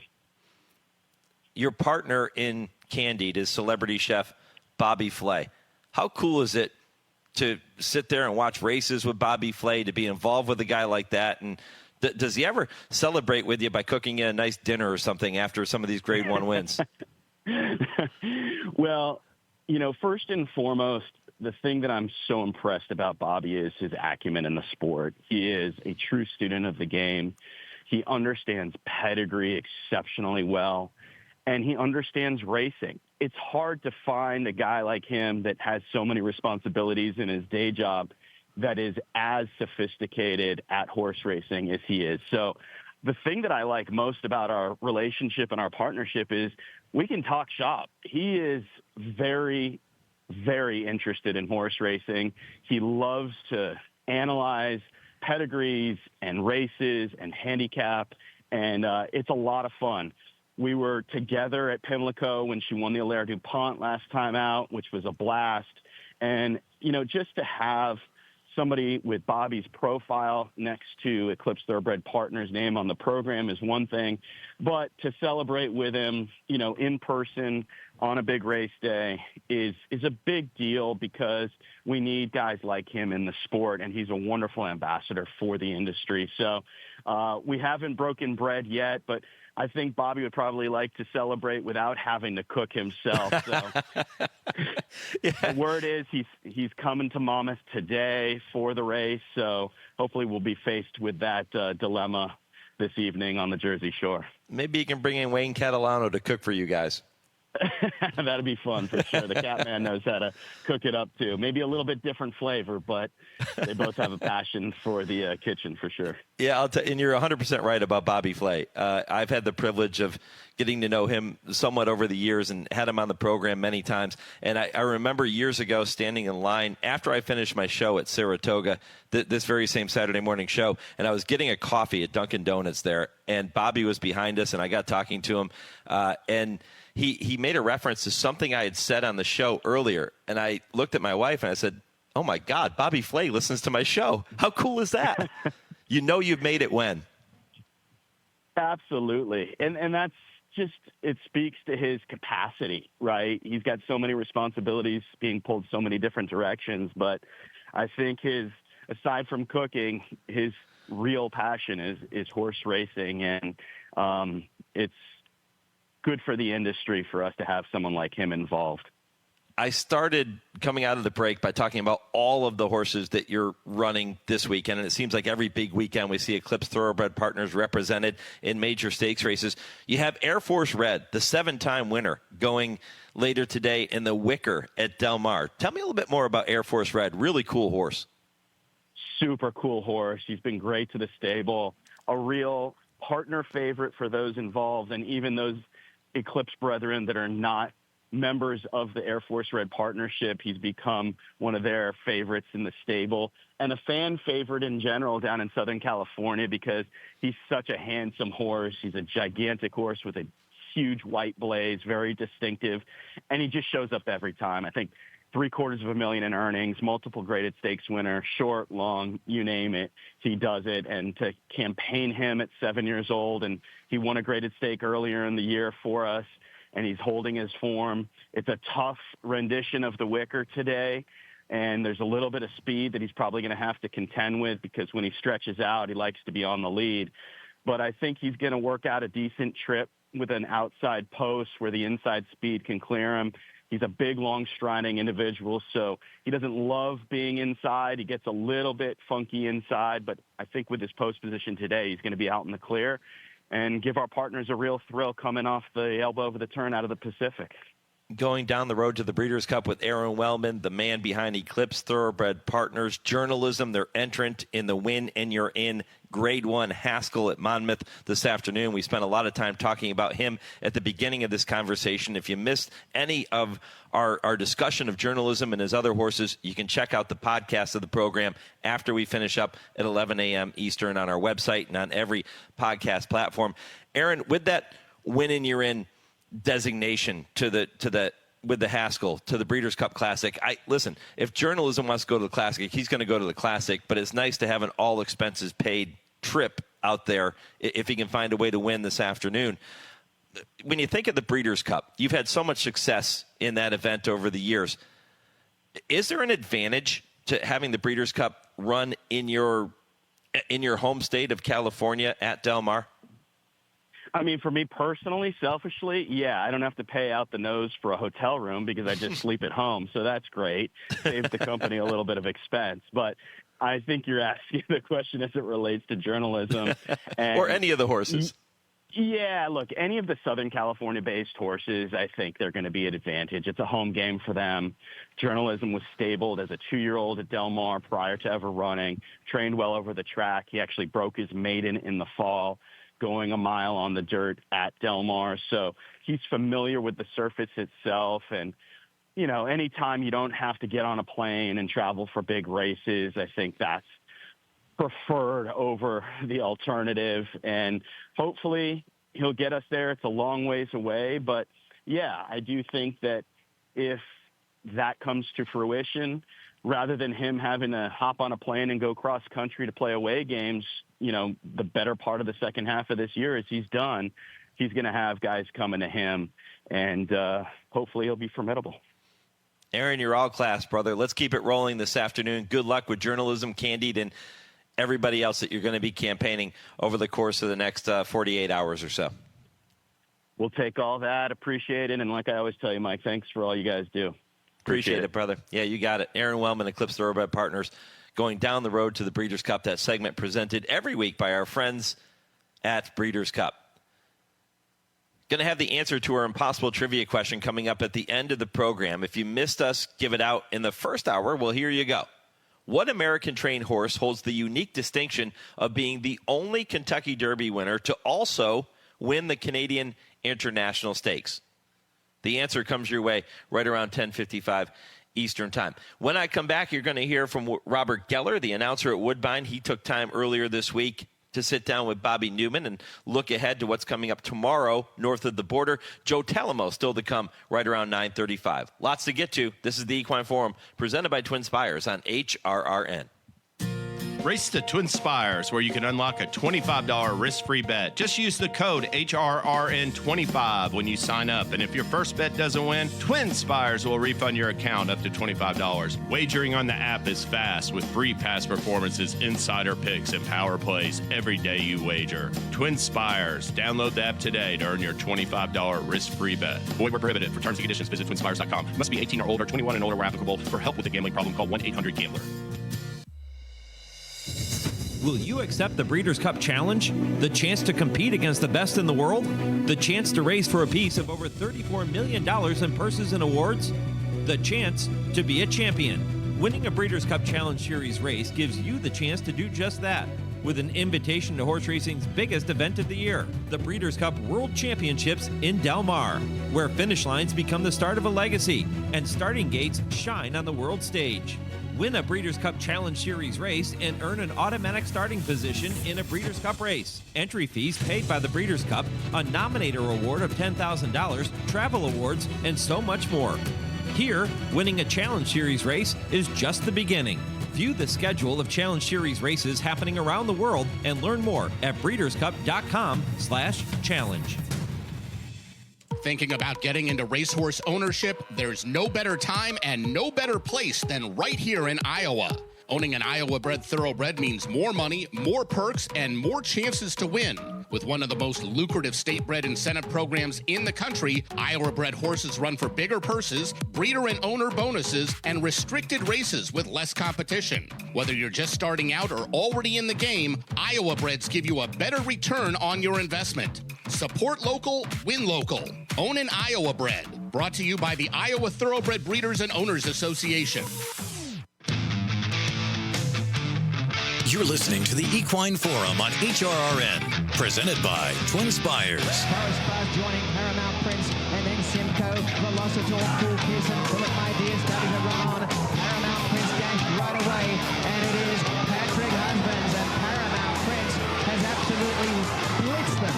Paramount Prince head on the chest and has absolutely canted in to win the plate trial by 4.5 lengths to Cool Kiss, and Twin City got third. Then Velocitor, Philip My Dear, and Stanley House. Behind them, Tiburon, Guns and Rojas, Grand Spirited, Simcoe, Forest Buzz, and Pat's Gamble was last. Robert Geller with the call of the 2023 running of the Plate Trial Stakes, won by Paramount Prince, who went on to take the King's Plate later in the meet, about a month later or so. That plate trial is going to be renewed tomorrow at Woodbine, and their card is simply spectacular. The Woodbine Oaks is one of those races that you circle on the calendar every year when the stake schedule comes out, and you say, I don't want to miss the Woodbine Oaks, because of the fact that, as I mentioned, so many fillies have been successful when they square off against the boys in this signature race in August, the King's Plate. But the Woodbine Oaks is part of a program that includes the plate trial, the Canadian Stakes, which is a Grade 2, and then the Grade 2 Connaught Cup, all coming up tomorrow at Woodbine. And earlier this week, Woodbine announcer Robert Geller took time to sit down with our Bobby Newman and talk about some of the history and look ahead to those races coming up tomorrow afternoon. Here's what they had to say. The action continues in full force this weekend, Robert, as we've got both the Woodbine Oaks and the plate trial, as well as a couple of graded stakes on Sunday. Thank you so much for taking the time. Oh, my pleasure. I'm excited, very much excited about these 4 races. I mean, they're spectacularly important to the King's Plate as far as the Woodbine Oaks and the plate trial. And as far as the graded stakes races, you know, with shippers coming in, it's going to be very interesting to see how the locals fare, because it's always a tremendous turf course for us to showcase, and the Connaught Cup will be very intriguing. I actually think the Woodbine Oaks is special to me because my very first race call weekend was Woodbine Oaks 2015. Robert, maybe you can enlighten us on this. And I was thinking about this because obviously the Woodbine Oaks and the plate trial are such major stepping stones towards, well, what we forever knew as the Queen's Plate. And now it's still hard for me to say the King's Plate, even though there's been a few runnings now.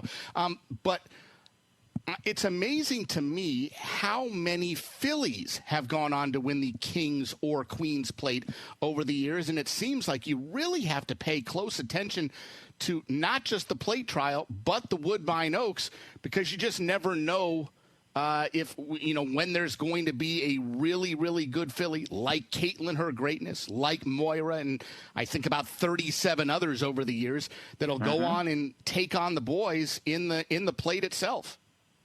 It's so true. Since I've been here, it seems to be a flood of fillies have won, including Wonder Godot and Holy Helena, and they were all really classy. I think Caitlin Her Greatness surprised us just a little bit because she was beaten in the Oaks, and there was a question mark about her getting the trip. But I think a delayed King's Plate, when the rain came and we were forced to run a bit late, actually suited her. She had a bit more time to recover from the Woodbine Oaks, and she won the King's Plate, and it'll be interesting to see how she fares in the Canadian Stakes because she is on the turf again. And she looked a monster in her comeback run when she won here off of what had been the layoff since her campaign as a 3-year-old. But she disappointed last start. But as far as the Woodbine Oaks, it is definitely a pivotal race, and it's becoming more so, I think, as you indicated, because of the frequency of fillies appearing to almost dominate in the 3-year-old category. Yeah, and in fact, Moira, who was just a fantastic filly and mare during her racing career, I believe has the stakes record on the synthetic surface for the King's Plate, as Vestia has the stakes record on dirt. But Moira, the fastest of them all, 201.48. So the fillies are very, very tough to beat when the right ones are placed in the King's / Queen's Plate over the years. You mentioned Caitlin Her Greatness. You also got to call some really, really good sprinters over the last 5 or 6 years. Of course, Patches O'Houlihan, who was certainly the best, the big name in Canada over the last few years. Pink Lloyd, a phenomenal sprinter. What's it like when you know you're getting to call these superstars and horses that are not just popular up there in the Great White North, but worldwide? You know, it is riveting. I feel it is historic because when Pink Lloyd was putting that streak together, I know there were a lot of other streaks across the world. You know, there'd been Winks and there'd been in the past Black Caviars. And I thought, wow, and I'd actually had a streak with a horse called Pepper's Pride back in New Mexico. And I just thought, wow, it's such a great feeling when you get that. And I know Pink Lloyd didn't really compete outside of here, but some of the horses that ran, including Extravagant Kid against Pink Lloyd, did very well in Dubai. And I think the Patches O'Houlihan to come along so soon after Pink Lloyd and to be probably just as good. I'd say Pink Lloyd was more versatile in style, but Patches O'Houlihan had this motor, another incredible performer. One more thing. I know you've got, you're in the middle of a race card that we're actually covering here on HRRN. Robert, don't want you to put your handicapping hat on, but for somebody who watches every race every day there at Woodbine, have you noticed anything on the turf or on the main track as far as where you'd prefer the winners to be, close up, off the pace, wide, rail? Have you noticed any sort of even a slight bias lately? Yes, there's been quite a strong bias, and that bias has been to the rail, especially on the main track. The main track, the rail is absolutely golden this year. It's been hard to win from out wider, and speed tends to do very well. It doesn't necessarily mean you have to be a gate-to-wire type, but you definitely need to attend the pace. It has definitely favored speed on the main track. As far as the EP Taylor turf, it's been pretty fair. It depends on, the rail will be in the true position, so I think it will make it much more fair than it has been. But again, horses need to have been close to the pace generally to have been winning this year. I'm not sure why that is, but it seems to be the bias. Well, Robert, we really appreciate you taking the time. We know you're a busy man, especially with the live card going on today, but we're really looking forward to what happens on Sunday. Entries coming out today for the Sunday action. 4 big stakes in all, and we are very likely going to see this year's King's Plate winner running in some race this Sunday at Woodbine. Robert, thank you so much. Oh, my pleasure. Thank you. Robert Geller with Bobby Newman earlier this week here on the network, and looking ahead to tomorrow's program. Again, those 4 stakes races, 2 grade 2s, plus the plate trial and the Woodbine Oaks should be spectacular. And our thanks to Woodbine Entertainment for helping us celebrate Woodbine Week all week long here on the network. Poll question, I'm throwing this one out there to you, bit of a different take. Instead of just asking you who you like in a specific race, making this a little more open-ended. I want to know, with so many great races this weekend, who is your best bet this weekend? Who are the Sharpies out there? Let us know your thoughts. You can go to @HRRN on X, Horse Racing Radio Network on Facebook, or You can email the show if you don't do social media. Trust me, I get it. Just send us a note, mike@horseracingradio.net, to let me know your best bet of the weekend, today or tomorrow. John tweets to us here on X and says, Saratoga, race 2, he'll go with number 5, Haute Couture. Ran well last out after a slow break. Showed large improvement while switching to turf and should run well at the added distance. I love it. A little bit of analysis there, too. Appreciate it, John. You can keep those responses coming and let us know your best bet coming up this weekend.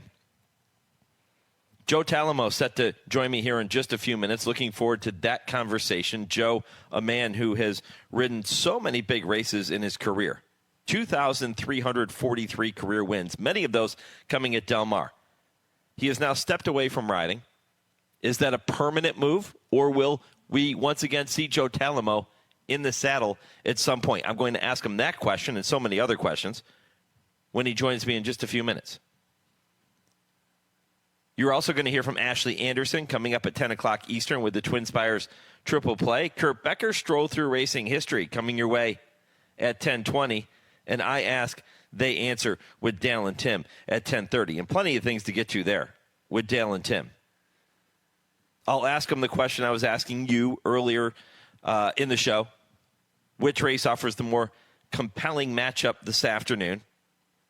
I'll give him a few choices there. We'll also talk about a conversation that's come up on social media from time to time, especially with what we've seen at Saratoga with so much rain during the 4th of July Racing Festival and some rain that we've had earlier throughout the first few days of the Saratoga meet. With all the rain, there are plenty of people who have commented thinking, okay, maybe it's time for Saratoga to start thinking about installing a synthetic racetrack. Do they do that to replace one of the turf courses? Do they do that in addition to the turf courses? How does that all come together? But do Dale and Tim like that idea? Do they think it has legs? That's one thing I'll bring up with them. I don't think you'll ever see it, but it's an interesting topic to kick around. Plus, today is National Toss Away the Could-Haves and Should-Haves Day. Get rid of them. So I'm going to ask Dale and Tim, what are some of horse racing's most memorable could-have and should-have moments? I cannot wait to hear Dale Romans when I get to that question.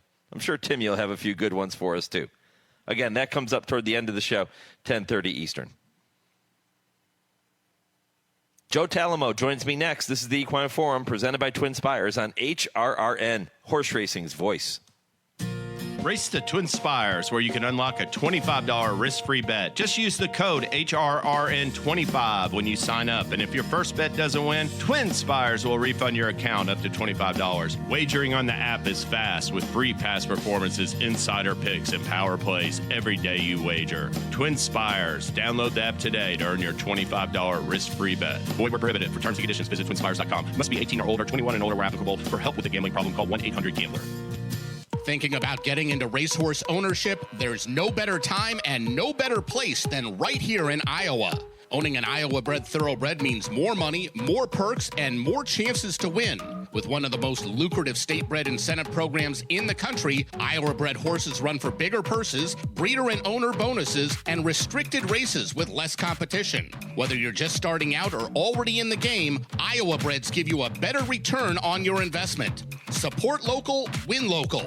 Own an Iowa-bred. Brought to you by the Iowa Thoroughbred Breeders and Owners Association. It's time now to shine the spotlight on the Darley Taking the Reins Performer of the Week. Under pressure on the outside as Running Lion heads down now to the furlong pole, and she's got a length and a half lead. Cinderella's Dream, and here comes Crimson Advocate nearest to us with a storming run from James McDonald. Brought her from last position, a second Royal Ascot victory for Crimson Advocate. Crimson Advocate, the daughter of Darley Stallion Nyquist, winning the Group 2 Duke of Cambridge Stakes at Royal Ascot before returning with a strong third-place finish in the Group 1 Falmouth last Friday, making Crimson Advocate your Darley taking the reins performer of the week. Darley Stallion Nyquist. Crimson Advocate is Nyquist's 6th Grade 1 stakes horse in 2025. He's leading all North American sires in that category. Learn more about Nyquist and all the Darley Stallions by visiting darleymerica.com. You're listening to the Equine Forum on HRRN, presented by TwinSpires. And obviously in front by a length, El Commodore trying to cling to him second, then Silentio. He Fire and Ice running a big one. Here's the grey. He Fire and Ice coming after them. Homeward bound and obviously fully stretched today. Leads it just over a length. He Fire and Ice. Silentio coming home gamely on the outside. Obviously he's holding on. He Fire and Ice and Silentio chase. Obviously digs deep. Obviously had a call on all his class today, but he got there. He Fire and Ice second. Silentio third. Then El Commodore and Tigger. Welcome back to the Equine Forum, presented by TwinSpires. Mike Penna, Baron of the Backstretch, with you right up until 11 a.m. Eastern. That was Trevor Denman with the call of obviously winning his second consecutive running of the Del Mar Mile. That happened in 2013. He is one of just 3 horses ever to win the race twice, and that also capped off a trifecta for jockey Joe Talamo, his 3rd consecutive win in the Del Mar Mile. He's won 2,343 races in his career. 364 of those victories have come where the turf meets the surf at Old Del Mar. So it's a special place for him. You'll get a chance to catch Joe on FanDuel TV this weekend. He does a fantastic job as an analyst with that organization, and I know he's pumped up to be back on the air at Del Mar yet again. Joe, good morning, my friend. Mike, I appreciate you having me. And that race call brings back some memories. But obviously, he's definitely one of my all-time favorites that I got a good shot to ride. Yeah, he's a special horse, and Del Mar is a very special place for a lot of reasons, especially for you, Joe.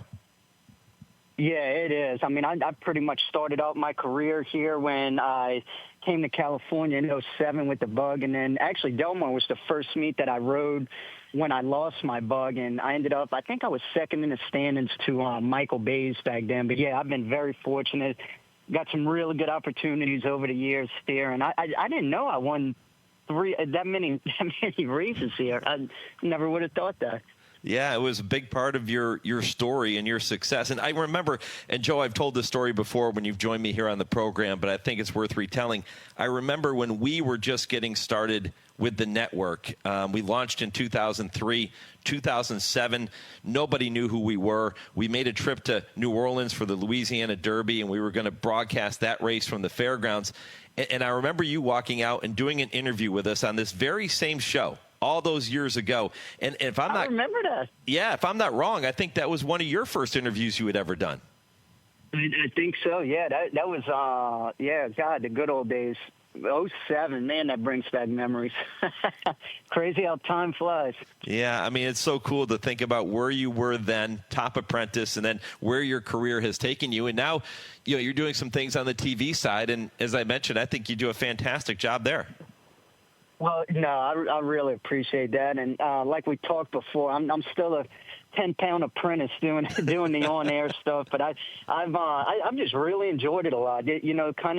Kind of the journey of learning something new. All the colleagues I work with are really good, have taught me so much, and just trying to learn each day. And like I said, it's just really a lot of fun, just bringing insight. Whether it's wrong or right, just kind of my opinion from when I rode, different aspects of the game, just try and make it enjoyable for all the viewers.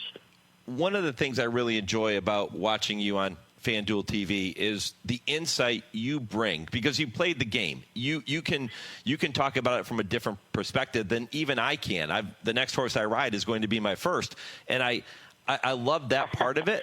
What's been the biggest challenge for you as you make that transition?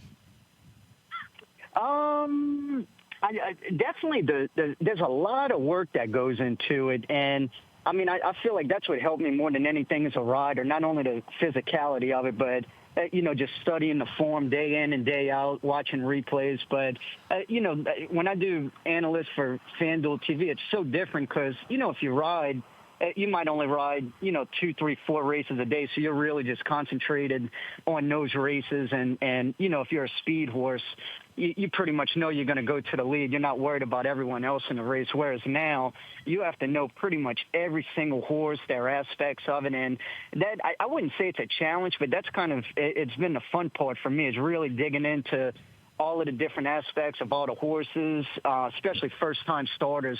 When I rode, I could care less, if the mare had 3 siblings that all won first time out. But now, for viewers, they would like to know that. So, it's been fun, the knowledge I've gained, just doing so much more in-depth homework. And yeah, it's definitely made me a lot better handicapper. I feel like if I do go back to riding, it would be a big advantage, me doing the on-air for FanDuel, just learning so much more. Do you think we might see Joe Talamo in the saddle again? Oh, it's a good question, Mike. Never say never. I wouldn't say this month or anytime too soon, but yeah, I'm just really having a good time with FanDuel. They've given me a real good opportunity. I'm really enjoying myself traveling a lot this whole winter. I was in, Gulfstream, New Orleans, Oakland, and it's been fun. And I really like sleeping in till 6 or 7 and not 4:30 a.m. every morning. But no, I do miss riding. I miss the competition. But at the same time, I really have enjoyed working for FanDuel. So, like I said, never say never. We'll see. But so far, I'm just going to stick with this for a while. What led to your decision to stop riding?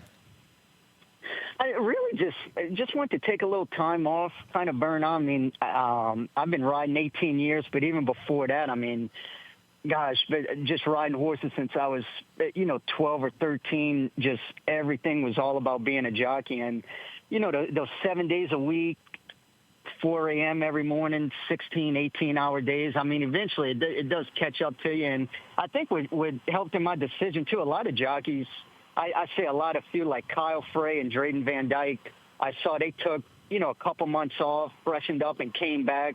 And I feel like that's kind of a thing. I would recommend more guys do that because, like I said, it's other than any other sport, we have absolutely no downtime at all unless you get injured, really. Like, I don't think I've ever had a planned vacation in the 18 years that I rode besides, coming down to Delmar and stuff like that. So really, and it was last October, I'm just like, you know what, I just want to take 2 or 3 months off, kind of freshen up. And fortunately, I was, able to do that.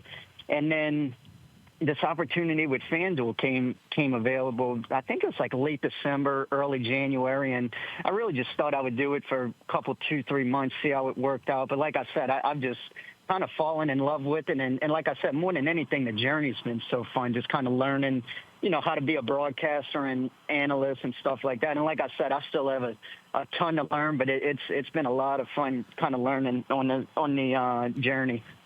I'm going to ask you about some of the stakes races we're going to see at Del Mar, including the Grade 2 San Clemente, which is set for 9:03 Eastern on Saturday afternoon. That would be 6:03 local time. We'll talk about that race in a minute. But coming back to what you were just talking about, Joe, and stepping away, freshening up, taking a break, and then potentially coming back, what's more taxing on a jockey when you get into that grind? Is it the mental part of it, or is it the physical part?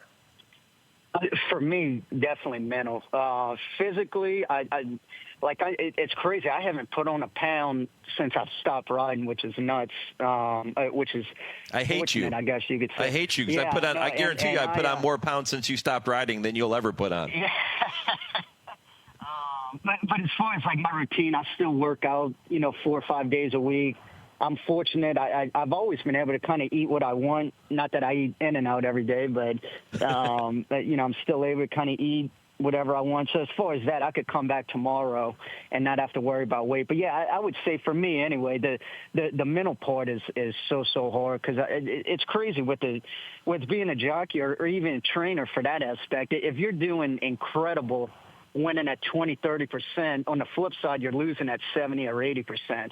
So you're constantly dealing with losing. And I'm one of those guys, I kind of hate losing more than I like winning, if that makes sense. I mean, I can't tell you how many days I've won 2 or 3 races and, I just wasn't satisfied at the end of the day because there was 1 or 2 races that I thought I should have won, and it could have been 4 or 5, or, when you're second or third in the standings and, you miss a leading rider by 3, 4, or 5, that you go back in your mind and it's like, God, what races did I mess up that I could have been leading rider, so you're constantly dealing with that day in and day out, year after year. And like I said, for me anyway, eventually it does catch up to you a little bit, and that's where that break really helped me mentally, just to kind of take a step back, freshen up, and move forward. All right, let's talk about this meet coming up. It kicked off yesterday, Friday afternoon. Today, the feature race, the Grade 2 San Clemente Handicap. Joe, let's talk about the humans involved with this year's meet first. Who are some of the jockeys to keep an eye on, and who are some of the trainers that handicappers should be watching for? Yeah, a lot of the same guys came back from last year. Juan Hernandez, who was leading rider, he's there. Umberto Rispoli, who obviously rides journalism, he's there. Antonio Fraser, they have a real good jockey colony here, kind of the same old faces. And then trainer-wise, I would say Bob Baffert's up there, Phil D'Amato, Mark Glad, Peter Miller, Doug O'Neill. So I would imagine all of those kind of top 10 from previous years are going to be in the standings as well. The stakes schedule loaded, too. It all leads up to the Pacific Classic on August 30th. But as I mentioned, the greatest stakes action gets underway here Saturday afternoon with the Grade 2 San Clemente. That's a fun race. 1 mile on the turf. What's the key to winning, going a mile on the turf at Del Mar?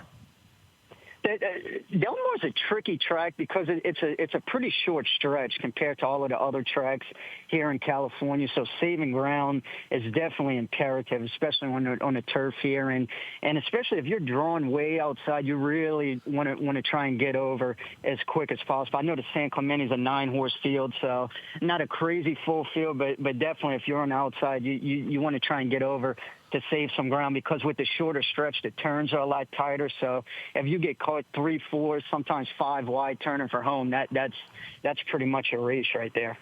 Thought process for Phil D'Amato is the 8-5 morning line favorite in the San Clemente. Who do you like in there? Do you like thought process, or do you try to beat him? I mean, it's hard beat her. to knock. Yeah, I said him. Her. She's 2 for 3 at Del Mar. She loves it down there. Broke her maiden down there in the Breeders' Cup. She led the whole way. Only got beat 6 lengths, and I mean that's against the best fillies in the world. So she's going to be awfully tough to beat. But Phil has another one in there, Jungle Piece, that I think is pretty live. Has some speed. I don't think they're – the problem is they both kind of have the same tactics. I don't know who's going to be in front or not, but I think it is a pretty live betting race in there. Jonathan Thomas has a 10-1 shot, I think, is live, and then Will Then for Jonathan Thomas, too, another one on the rail I think is pretty live. So if you think thought process can be beat, I think it's a really good betting race. I'm glad you brought up Will Then, because Will Then is going to be ridden by Hall of Famer Mike Smith, one of the best to ever do it. And we talk about the jockey colony. Mike Smith doesn't ride very much anymore, but every time he gets a leg up, he's as dangerous as anybody. And you know what, too, Mike? Last summer when I rode down here, I was working out with him. He has a trainer he goes to about 4 or 5 times a week. I mean, you would think fitness-wise he's 25. I mean, he works out like an absolute animal. He would go on a Stairmaster for 45 minutes before he worked out just to warm up.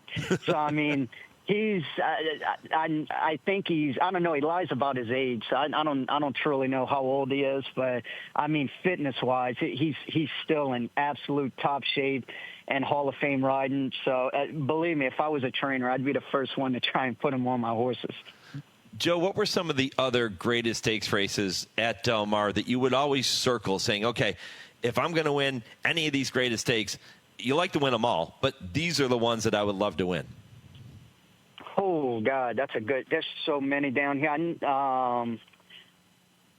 Gosh, that's a tough one. I know the Clement L. Hirsch I've won a few times, the grade 1 for older fillies and mares. That's always been a really good race for me. The Delmore Mile, with obviously that you showed earlier, I've always liked that race. But a couple races I never did win that I really wanted to, I would say, is the Delmore Futurity and the Pacific Classic. Those were two races that I definitely had a circle on, always wanted to win, rode in it numerous times, but unfortunately never got to win it. But those are definitely the two big races I would say I would want to. Well, man, if you ever decide to come back to riding, let's circle those and let's see if we can get you to the winner's circle in those races, because you're a fantastic rider, doing a great job as an analyst on FanDuel TV. And, Joe, I can't thank you enough for spending a little time with me here this morning. It's always fun to catch up. Well, I appreciate you having me, Mike, and any time. I'd love to come on. All right, you got it, buddy. Enjoy the weekend. You got it. Same to you guys. Take care. All right, Joe Talamo. My goodness, 2007. Sitting down with him, and I still remember exactly where we were. We were set up at a location just around the paddock area. And Joe came, he was in the jocks room, and we tried to coordinate this. Hey, we got to talk to Joe Talamo. He's the top apprentice in the country. Man, nobody knew HRRN. We didn't know where this thing was going to take us, but we knew that we had to talk to Joe Talamo. You got to get this kid on. He's an interesting story. Local kid from Louisiana. And that first interview, he knocked it out of the park. And as you heard us talk about, that was one of the first interviews he ever did with anybody, because he was so new to everything. And we talked about that. And then he talked about learning the right way to do interviews. Man, it was so cool. And then to see where he is today, and one of the real good guys in the sport of thoroughbred racing, there's no doubt about it. He loves the sport, loves the game, loves his family. That's probably why he's taking a little more time away. And maybe one day we see Joe Talamo back in the saddle. That would be really cool. But if not, we have the enjoyment of watching him as part of that FanDuel TV team. Now, wonderful stuff. My thanks to Joe for being with me here this morning. When I come back, I'll take a look at a couple of historical dates in racing history as they apply to this weekend, and I'll get you ready for a really busy third hour of the program. Plenty more to come on the Equine Forum on the Horse Racing Radio Network. This is Woodbine Week on the Horse Racing Radio Network. The 27th Annual Claiming Crown is back at Churchill Downs November 15th, and you can punch your ticket on Claiming Crown Showcase Day, Thursday, August 21st at Colonial Downs, offering automatic entry into the Claiming Crown for the top 2 finishers in each division. In addition, the winner of each dedicated race on Showcase Day will receive a travel stipend up to $2,000, provided they start in the Claiming Crown in November. Don't miss your chance. Claiming Crown Showcase Day at Colonial Downs is Thursday, August 21st. James Brown and Bill Cowher welcoming you back to Dennis Melvin's house. It's time for the Midnight Snack Run. This is one tricky obstacle course. Sticking to healthy habits in this kitchen is going to take focus and determination, but it can be done, JB. He's already entered the snack part of the course, and he's eyeballing a jar of chocolatey candy. That is tempting right off the start. Uh-oh, he's reaching, Bill, but he pushes it away. Great stiff arm. He's approaching a plate of delicious-looking iced cookies. Oh, Dennis, you only want one of those. He blows right by him for the apple. Oh, the fridge. It's make or break time, JB. He stares down some rich-looking treats. Uh-oh, looks like he's headed for the soda. Wait, he jukes left, grabs the water bottle, and shuts the door with his elbow in record time. Unbelievable move. I gotta see that again. And he's out. He even turned off the light. That's the way you execute a midnight snack run. Stand Up to Cancer and Rally want you to reduce your risk for cancer. Go to takeahealthystand.org. Did you know? VA home loans are a key to home ownership for those who served. I would tell anybody who is interested in getting a VA loan to just do it. For me, the best thing about the VA loan was the simplicity of it. I was expecting, government paperwork. It was going to go on forever, and it just wasn't. Since the down payment for a VA loan is minimal, we were able to purchase this home and then use the money that we were going to use as a down to actually fix up the home. And the only way we could do that was because the nest egg that we had saved for the down payment, we didn't have to use because we went the VA route. This is a wonderful benefit that veterans can take advantage of. In the military, we make a lot of sacrifices. We're away from our family a lot. And with the VA loan, it's a way that it makes it easier for us to get a home. To learn more about VA home loans, visit va.gov/home loans. Hey, this is Bobby Newman. Join me every Friday afternoon to dive deep into handicapping the races. We'll cover the live action from some of the biggest tracks in the country, talk to some of the major players in the game, and hopefully make a little money along the way. You can also call the show to share your opinions, ask a question or two, or maybe just vent about some bad beats. It's Betting with Bobby every Friday from 4 to 5 p.m. Eastern on Sirius 162, XM 207, online channel 999, or streaming live at horseracingradio.net. You're listening to the Equine Forum on HRRN, presented by TwinSpires. Welcome back. Mike Penna, Baron of the Backstretch. Hope you enjoyed that conversation with Joe Talamo. How good is he, huh? Just fantastic, and really does a nice job on FanDuel TV. Still to come in hour number 3, which comes your way shortly. You'll hear the TwinSpires Triple Play. Ashley Anderson will provide you with 3 selections and 3 races to watch later this afternoon. All 3, by the way, coming from Monmouth Park. You can bet each of those races with TwinSpires, and you can bet all the races you're going to play every week with TwinSpires. Kurt Becker, Stroll Through Racing History, coming up at 10:20. He has a fantastic story about the Great Ruffian. Many people believe she was the greatest filly of all time. She won the Coaching Club American Oaks, which, of course, is renewed today at Saratoga. She won that race in 1975, so he'll look back on her career. Should be a fun story at 10:20. And at 10:30, I Ask, They Answer with Dale and Tim. But time now to take a look at a few historical dates in racing history as they apply to this particular weekend. And a few from yesterday. July 18th, 1942, the anniversary of Garden State Park officially opening. A crowd of 31,682 welcomed the return of racing to New Jersey after a 49-year absence. It was also yesterday, July 18th, 1989, that the last Northern Dancer foal to be sold at public auction, later named Northern Park, was purchased by Xenia Yoshida for $2.8 million. In 30 starts over 4 years in France, Northern Park compiled a 4-7-4 record. One more from yesterday, July 18th, 1993. Happy anniversary to Hall of Famer Gary Stevens. The jockey topped $100 million on that day. $100 million in purse winnings after winning the 7th race at Hollywood Park aboard Don't Presume. Today is the anniversary, July 19, 2000, of the passing of Alan Paulson, the legendary owner and breeder of Cigar, died in La Jolla, California after a long battle with cancer. He was 78 years old.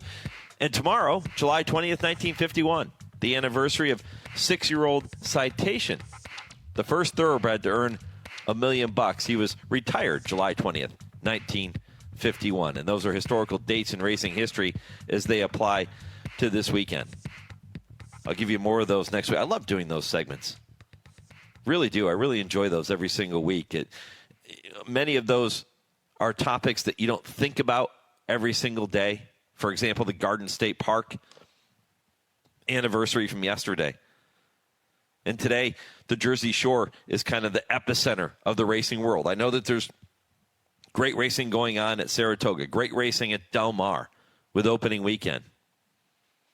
You have Ellis Park in full swing. But let's face it, it's Haskell Day at Monmouth, their signature event, and you have the Preakness winner, Journalism, coming back in that race. So all eyes will be focused on journalism. You heard from Aron Wellman earlier in the program, the man behind Eclipse Thoroughbred Partners and owners of Journalism.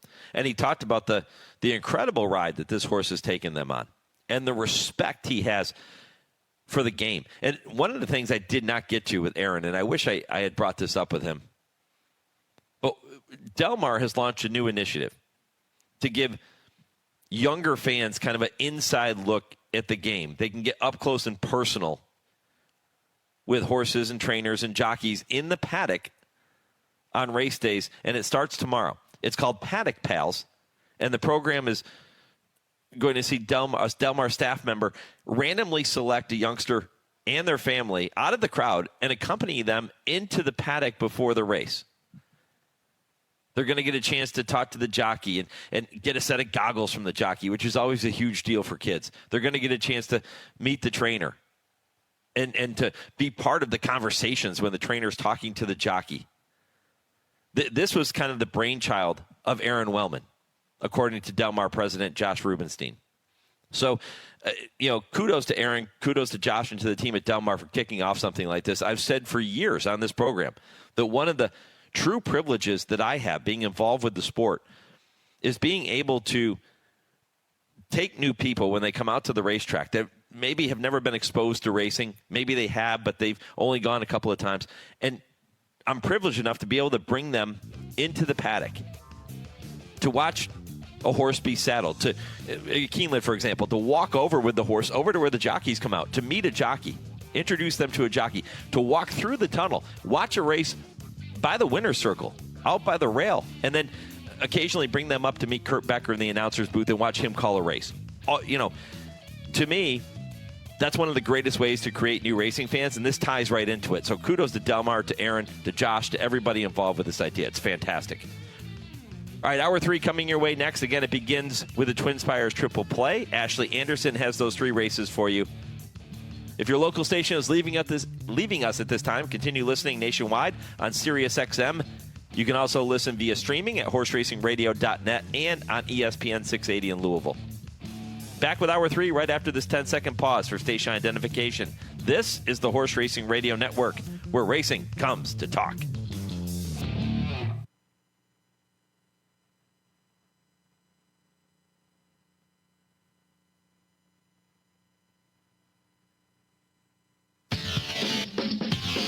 This is HRRN, horse racing's voice. Spectacular Bid now drawing out by a length and a half with Glorious Song second. It's Spectacular Bid now by a length and 3/4. Spectacular Bid wins it by a length and a half with Glorious Song second. The Cole Virginian third. Spectacular Bid under Willie Shoemaker winning this 14th running of the Amory L. Haskell Handicap. AP Indian and Holy Boss Delta Bluesman Becker third on the inside. Catalina Red is fourth at the 16th pole. Joe Bravo and AP Indian had the lead, and AP Indian is the winner of the Vanderbilt. Welcome to the Equine Forum, presented by TwinSpires. And what a coaching club, American Oaks. Songbird has repelled Karina Mia. Songbird has opened up a 3-length lead. Karina Mia has been left behind. Songbird has whistled past the graveyard of champions, winning the coaching club American Oaks. And Moira's spacing them here as race 3 in front of Viv Rover. Atomic Blonde down the outside, flat up against the rail, and she's going to give them a galloping lesson in the Canadian Stakes. And wow, what a fantastic return to her best form. Moira just saunters in and wins as she likes. Now here's Mike Penna. Welcome back. Hour 3 of the Equine Forum, presented by TwinSpires. Very busy morning. Mike Penna, Baron of the Backstretch. Happy to have you in the saddle with me, as always. One more hour to go. And if you missed any of the first 2 hours, our conversations about Monmouth and Saratoga, Del Mar, Woodbine, and, of course, all tying in to the road to the Breeders' Cup, all you have to do is head back to our website, horseracingradio.net. After we finish up here this morning, you can listen to the podcast whenever you have some time. And by the way, not just this show, but all of our shows available for you after the live airings via podcast on our site and on every major podcast platform. Well, it doesn't matter, major or not major. We're out there on every podcast platform, so make sure you check us out. Okay, coming up in the third hour of the show, we begin as we do every week with the TwinSpires Triple Play. Ashley Anderson, A Squared, has a lot of races for you here today. She has 3 in particular that she really likes, and she's going to tell you more about those in just a minute. Kurt Becker's Stroll Through Racing History comes up at 10:20, and at 10:30, I Ask, They Answer. Dale Roman's Tim Wilkin will join me to tackle some of the sport's hottest topics today, and we're going to talk about which matchups around the country are most intriguing. Might not be journalism in the Haskell. It might be a couple of others. Maybe it is journalism. We'll get their thoughts coming up at the end of the program. Stay tuned for that. But right now, we begin Hour 3 as we do every week with the TwinSpires Triple Play. Ashley Anderson, good morning. Good morning. I like that A squared. Haven't heard that nickname in a while. I'm sure you've heard it before, though, right? I'm not coming up with something sure. unique here this morning, right? No, I've heard that. Double A, I get that one a lot, too. Ooh, I like that one, too. Double A squared. Yeah. Hey, call you whatever you want, as long as you're picking winners. And you tend to do that with regularity here in this segment on the show. So you've chosen 3 races this morning. All 3 of those come from Monmouth Park, and they are in succession. Races 10, 11, and 12. Of course, the 12th race is the Haskell Invitational or Haskell Stakes. Let's talk about these 3 races. But before we do, these all tie into a pretty good promo taking place at TwinSpires this week. Right, we have the summer selected $10 money back offer. You probably know the drill. I've talked about this a lot on the show. We have this money back offer at TwinSpires. You can get up to $10 back on your win bet if your horse finishes 2nd or 3rd in select races. And at Monmouth, we have it in race 1, 10, 11, and 12. I'm going to be covering 10 through 12, so giving you a pick 3 sequence, and race 10 is the start of that $300,000 guaranteed 50-cent pick 5 as well. I love it. And the first in the 3 races that you have chosen is the Grade 3 Molly Pitcher. And as you mentioned, race number 10, mile and a 16th on the main track, purse of $500K, post time set for 4:37 Eastern time. How'd you see the Molly Pitcher? Ended up going with number 3 randomized at 9-2. We'll see if that price stays there because it's a Chad Brown runner, and there's a lot of things to like about this horse, even though she is on a little bit of a losing streak. But looking at the field of 9, there's really no one else I expect to go for the early lead. And in the past, there's a few that have tried but didn't seem to like going to the front. And there's also 4 in the field who are late runners, including that morning line favorite Candied. So Randomized should be able to have her way on the front end. Her last win came in gate to wire fashion. That was in the 2024 Ogden Fix. Now, we saw her in that race this season as well, but it was a very sloppy track at Saratoga. She didn't take well to that track at all. And if you look at her previous starts this season, she was coming off a very long layoff in the La Troyenne, and she went to the front but ended up fading in that race. And she was caught by she didn't fade, but she was caught by her stablemate Raging Sea. And then last out, like I said, she failed to fire on that sloppy track. But if you put her on a fast track, which we're likely going to get at post time, I think we see a much different horse. And Chad Brown, another interesting thing is Flavien Prat is on randomized for the first time ever, coming off a colt, another Chad Brown runner in this field. And Flavien actually had the mount last 2 starts on a colt, but Chad Brown has him on randomized. I feel like you can read the tea leaves a little bit there on which horse he maybe likes a little bit better in the Molly Pitcher. Do we look at Randomize as a mare that now is strictly a need the lead type if she's going to run her best race? Looking at her previous form, it certainly seems like she is a need the lead type. But again, with what I'm seeing pace scenario wise, I don't think anyone's going to be able to challenge her for that early lead. So I do expect her to go out front and be able to set the pace and potentially set a slower pace to throw off those late runners as well. You said you're hoping that morning line holds true, 9-2 on the morning line with Randomize. Ashley, is there a threshold that you'll give yourself to say, okay, if she drops below a certain number, I'm not going to play her. I'm just maybe either going to skip the race or look to somebody else? Well, I think anything lower than 5-2, I might look elsewhere, but I think Candy probably will take some money, I would expect, just coming off that big win. But again, she's moving up in class, and it's been a little while since we haven't seen her string together 2 wins since her first 2 career starts. So I could see it kind of going back and forth between Candied and Randomized. But hopefully with that morning line being 9-2, I'm hoping nothing below 5-2 for me. How about the mare that beat Randomized last time in the Ogden Phipps? Dorth Vader, a rematch in here. Does she have to do it again on a fast track in order to make you a believer? I think so. I honestly, in the race in the Ogden Phipps, I felt like the sloppy track was going to throw things off, and I did really like Dorth Vader in that race, but I think that was such a strange track at Saratoga that day that I had to draw a line through it because, I mean, if you look at the way Randomized ran in that race, she wasn't able to get the lead and put in a really low speed figure that day, just didn't show up on that track at all. So I just honestly don't put a lot of weight in that race just because of the way it was playing that day and how sloppy it was. And a lot of horses just did not seem to like that track. Yep, much different scenario coming up this afternoon at Monmouth Park in Oceanport, New Jersey. Randomized on the board at odds of 9-2 on the morning line, and Ashley hoping that holds in the Molly Pitcher. All right, let's go to race number 11. That is the Grade 2 United Nations. This one, much different scenario. 1 3/8 on the turf. This is for the 3-year-olds and up. Post time 5:09 Eastern. Who wins this one, Ashley? I went with another 9-2. Number 7, Rebel Red, who is a 5-year-old by Frankel, trained by Cherie DeVaux. I really like this horse. Back at Fairgrounds on Louisiana Derby Day, I was really excited to see him race, and unfortunately just didn't have his best showing, but he was coming off about a 4-month layoff. I know going into the race, I was down at the Fairgrounds doing coverage for Louisiana Derby Day, and James Scully and I know James comes on the show, he and I were backside talking to Cherie before the race, and she seemed really excited about Rebel Red.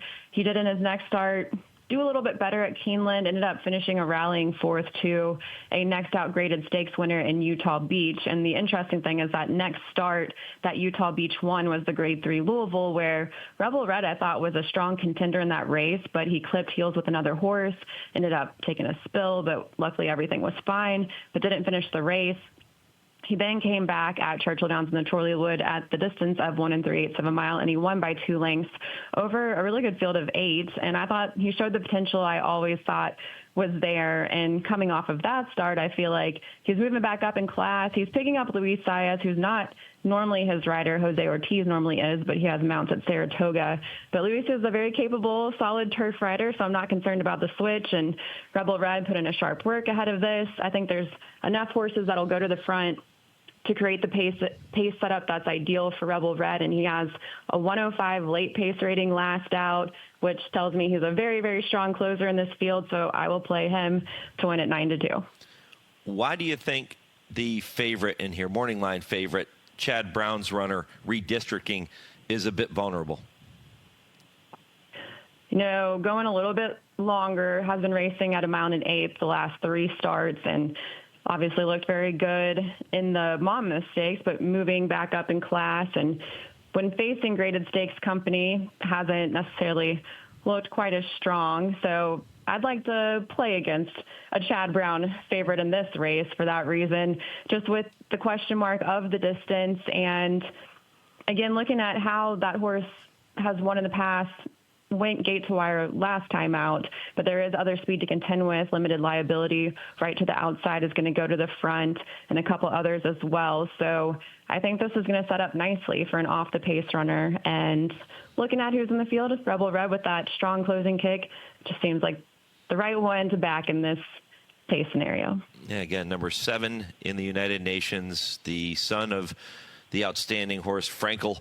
9-2 on the morning line under Luis Saez for Cherie DeVaux, and the top pick of Ashley Anderson in the second leg of this week's TwinSpires Triple Play. Don't forget, you can bet each of these races we're talking about here this morning, and every race you're going to bet every weekend at TwinSpires. So make sure you do that and take advantage of the money back promo that Ashley was talking about earlier. Ashley, race number 12. That is the big one. That is the Haskell. It is a purse of $1 million. It's a win and you're in for the Breeders' Cup Classic Division. 1 1/8 on the main track. Post time is 5:45 Eastern. How'd you see the Haskell? Obviously, journalism's the one to beat in this field. You're getting 4 to 5 on the morning line. He's a late runner. You've got a ton of early speed in here. Goal-oriented for Bob Baffert is going to go straight to the front. And you've got Kentucky Outlaw, who likes to go to the front. You're going to see the 3, Wild and Crazy Night, as well as 1 Bracket Buster. I think it's going to be a hot pace. It sets up really well for journalism, who comes from off the pace. But, again, we have this money back offer, so you might as well try to play a price. And there's another late runner in here that I like, number 4, Burnham Square, at 5-1. Now he's won at the distance of 1 1/8 in the Bluegrass, and wasn't a huge upset that day, but kind of seemed like he was a little under the radar. There were a lot of people that liked East Avenue in the Bluegrass. I think you had that Chad Brown runner in there. I'm blanking on his name. It was Chancellor McPatrick, who was another late closer who just didn't seem to have his best day. But Burnham Square, I always thought was a horse early on as a 3-year-old who, even though his odds don't say he was a huge long shot when he won, he still seemed like he was never quite as respected as some other big names in the fields he's faced, but he keeps showing up and proving himself. Last out in the mat win, it ended up being a scratch-depleted race with just 4 horses, and East Avenue faced East Avenue again in that race, and East Avenue was able to have a very easy lead, but Burnham Square closed well and finished second by half a length, now stretching back out in distance. I think that'll benefit him. And he was in the Kentucky Derby, where Journalism, of course, finished second to Sovereignty, but Burnham Square was 6th and had one of the more troubled trips, I would say, in the Kentucky Derby. He had to check hard, but ended up weaving through traffic down the lane to get up to finish 6th. So, take away all the trouble he had with the traffic and having to get bumped around. Maybe we see a different finish, or at least a closer finish in the Derby. I feel like he's one that could certainly close well in this field, and you're getting a better price than Journalism. So I'll play Burnham Square with that money back offer at 5-1. Yeah, he's a Grade 1 winner as Burnham Square, but Ashley, it just doesn't seem like he gets any respect, at least among the folks who rank top 3-year-olds throughout the year, right? You have Journalism and Sovereignty in reverse order that are the 2 top horses in this division. They are head and shoulders above everybody else. But then a horse like Burnham Square, I think sometimes he even gets overlooked for the second-tier division. Yeah, I agree with you. I mean, you have these impressive wins, Magnitude, impressive win recently, facing a little bit weaker competition, but then you've got Baeza always is in the conversation and obviously did well, in the Derby, and coming into the Derby was that buzz horse, it felt like, and continues to carry buzz, rightfully so. But it does seem like Burnham Square flies under the radar compared to the rest of them. And even there's Gosker, who's in the field and was a very, very close second to Journalism in the Preakness and one of the wilder finishes in Preakness history. But Gosker is an improving horse who I think a lot of people are looking at him in this field as well. And I certainly looked at Gosker first. He was kind of my initial reaction was I circled him, but as I looked at the pace, started to like Burnham Square a little bit more. And I think Burnham Square obviously has more starts under his belt, has faced stronger competition than Gosker has overall. So I prefer Burnham Square, and hopefully he can show up again and prove people wrong in this race. Again, and with the money back offer at TwinSpires, it's a no-brainer to try and beat a horse like Journalism on paper. He's the one that looks like he's going to win this race, but they don't run the race on paper, and if you're going to take a shot and have a money-back offer, you might as well do it with somebody like Burnham Square, who is 5-1 on the morning line, and the top pick of Ashley Anderson to wrap up this week's TwinSpires triple play. Ashley, I'll recap very quickly, and then I want you to mention another promo that's taking place at TwinSpires, because there are more offers taking place, but we'll do this first. Race 10, the Molly Pitcher, you'll go with number 3, randomized at odds of 9-2 on the morning line. Race 11 is the United Nations. You'll take number 7, Rebel Red, also 9-2. And in race 12, the Haskell, number 4, Burnham Square, 5-1 on the morning line. You got it. Those are the 3. Again, we'll encourage people to play them at TwinSpires. There are other offers outside of the money back. What else is happening at TwinSpires? We always have a ton of offers. If you go to our offers page, you can see a long list of them. Plus, we have a number of tournaments going on. Over at Woodbine on Sunday, actually, we have a Woodbine Oaks Day profit boost. So you receive a 20% boost on your winning win, exacta, trifecta, and superfecta wagers at Woodbine on Sunday, July 20th. And then Assiniboia Downs, we have a 25% double down. If you hit 2 doubles, you receive a 25% boost on all winning double wagers at Assiniboia each racing date in July. And then we've got 20 times tournament points. If you play the TwinSpires tournaments, you can receive 20 times points later in the week on certain days for tournament wagers. A whole lot more going on. Even Ellis Park on Monday, a $2,500 late pick 5, hit it and split it if you're looking to play the races on Monday. And then with tournaments, we have a few going on at Ellis Park today, as well as Charlestown. So definitely head to the tournaments tab at twinspires.com to look through all of those and see the terms and conditions. We've got a whole lot going on, as you can tell, with offers and tournaments at TwinSpires. A squared, Ashley Anderson with the TwinSpires triple play. Ashley, really appreciate it as always. Good luck with those races and all the races you're going to bet this weekend. Thank you. You too. And again, bet those races with TwinSpires. All right, coming up next is Kurt Becker's Stroll Through Racing History. That's one you won't want to miss, as always. And, oh, by the way, if you want to listen to all of Kurt's stories, just binge listen one day. You got nothing else going on, go back to our website, go to your favorite podcast platform, pull up Stroll Through Racing History presented by Keeneland, and you can listen to all of Kurt's stories. It's an awesome listen. I promise you that. Nobody weaves a story together like Kurt Becker. And then at 10:30, Dale and Tim will be here with I Ask, They Answer to tackle some of the sport's hottest topics.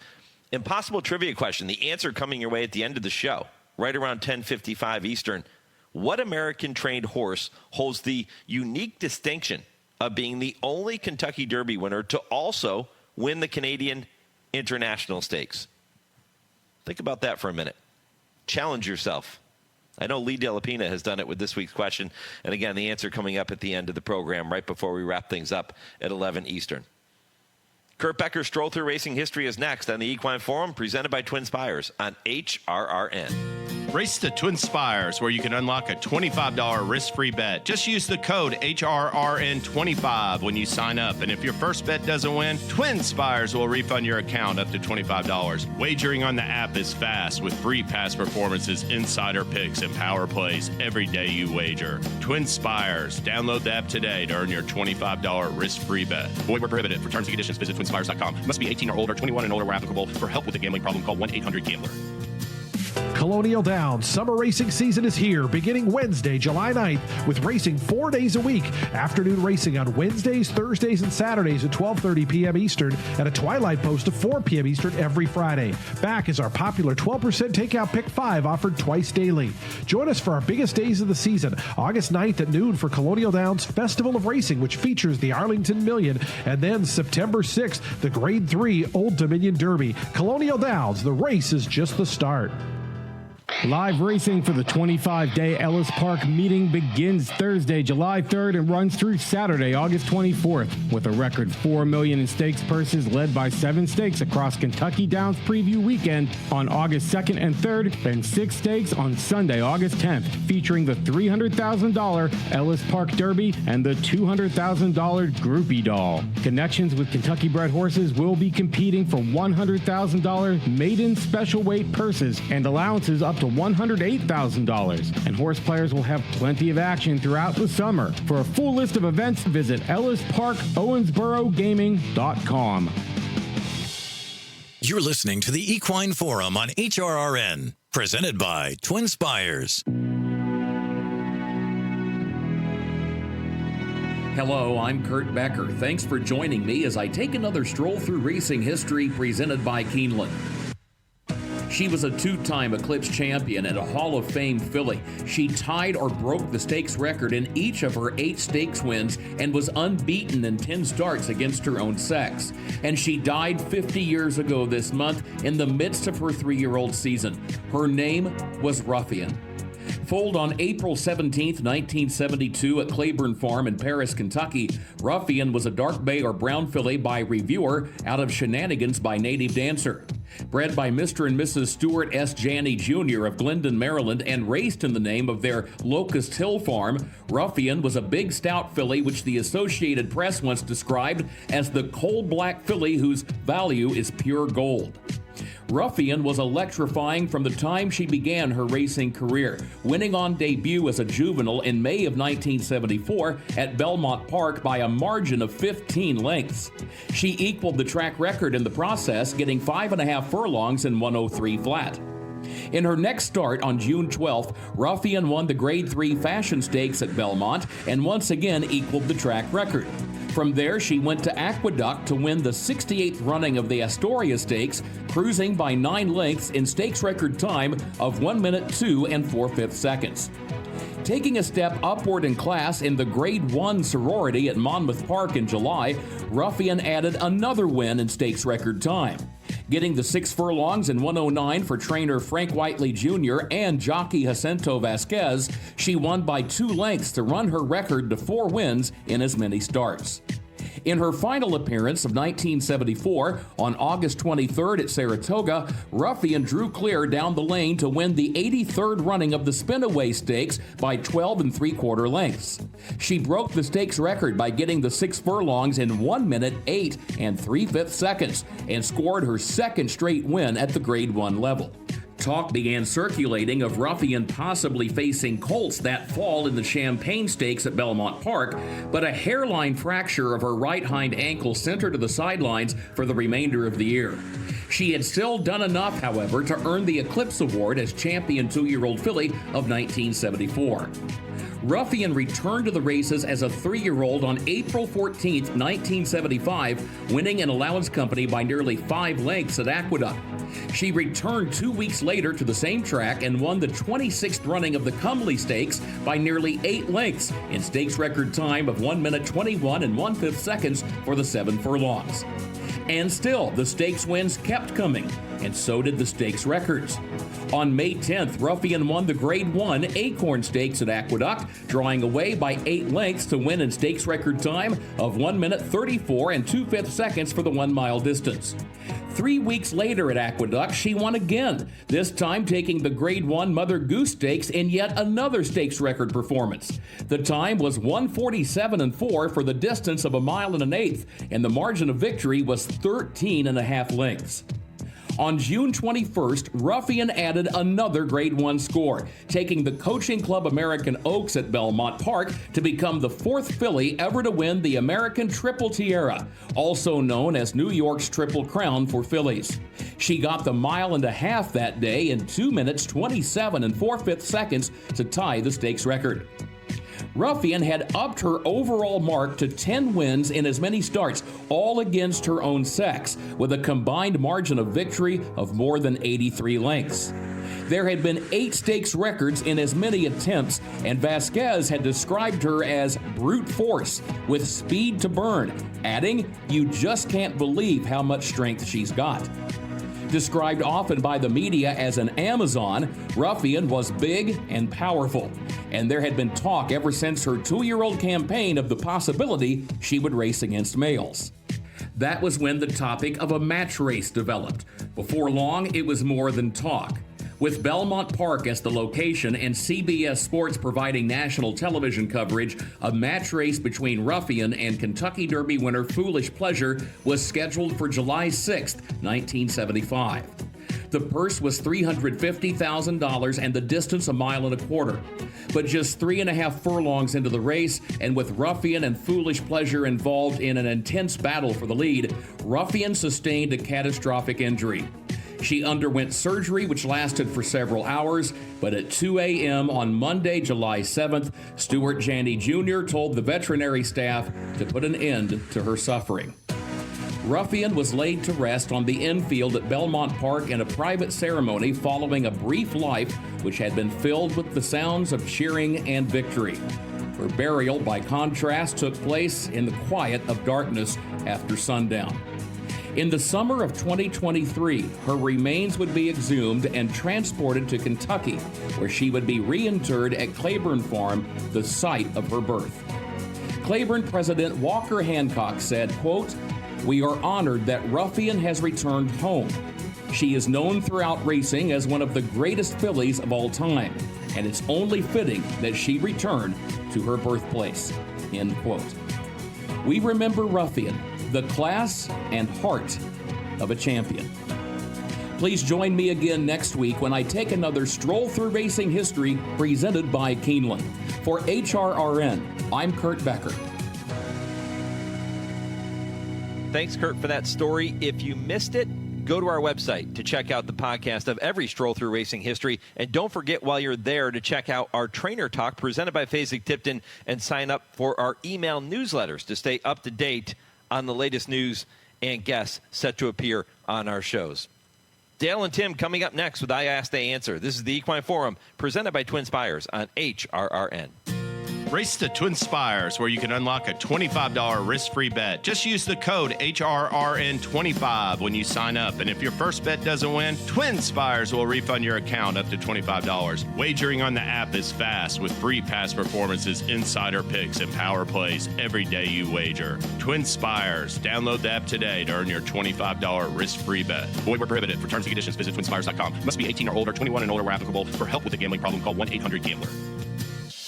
Monmouth Park's summer season rolls on with live racing action starting at 12:50 every weekend. Monmouth's 2025 season featured increased total handle for the fourth straight year. The biggest pools means bigger payoffs. New for 2025, Monmouth introduces a 50-cent middle pick 5, joining the win early pick 5 on the wagering menu. With a stakes race every Saturday and Sunday, Monmouth Park is your summer place to profit. Attending on site, lock in your odds with fixed odds wagering at Monmouth Park Racetrack.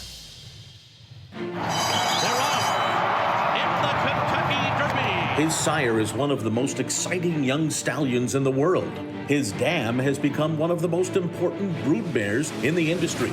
And on the first Saturday in May, his genetic brilliance shined brightest on racing's biggest stage. They come into the final 16, and it is going to be Mage to win the Kentucky Derby. Mage, standing at Airdrie Stud. Think about it. This is Woodbine Week on the Horse Racing Radio Network. World-class thoroughbred racing continues with the Woodbine Oaks and the Plate Trial this Saturday at Woodbine. First post, 1:05 p.m. And don't forget the $100,000 guaranteed early pick 5 every weekend. Racing continues every Thursday to Sunday as we lead up to the $1 million Classics with the King's Plate on Saturday, August 16th and the Woodbine Mile on Saturday, September 13th. For more information on racing at Woodbine, visit woodbine.com. This is I Ask, They Answer on the Equine Forum on HRRN. Journalism is getting closer now. He's behind a wall of horses. He's looking for a place to go, and he's got nowhere to go. Oh, he bumped hard with Goal-Oriented. In the meanwhile, Gosker's running the race of his life, and Sandman has entered the scene, and he has moved up on the far outside. Journalism is still running on. He's back into second. He might even win it. Here's the wire. Oh, my goodness. Journalism has won the Preakness Stakes in a performance like you read about. A pumped-up Larry Colmus with the call of this year's Middle Jewel on NBC. The Preakness winner begins the second half of his 3-year-old campaign on the Jersey Shore later today. But are there more compelling matchups elsewhere? Dale and Tim will share their thoughts. Also, which runnings of the Haskell stand out as the most impressive winning performances and which have given us some of the more shocking disappointments? And we'll take a look at some of racing's most notable could have and should have moments over the years. And plus, hey, don't look now, but the Baron has taken the lead in the Showdown 4 competition, but it could be short-lived. We'll tell you why coming up on this week's edition of I Ask, They Answer with trainer Dale Romans and turf writer Tim Wilkin, all presented by the University of Louisville, Equine Industry Program and the College of Business, and all starting just 30 seconds from right now. A spark turns into a dream, and your dreams fuel a love that will last a lifetime. Turn your passion into a career with experienced guidance, a thorough study of equine business, as well as opportunities to get your hands dirty and put your mind to work. Located in the heart of horse country, let your passion fuel your profession at the U of L Equine Industry Program. Apply today.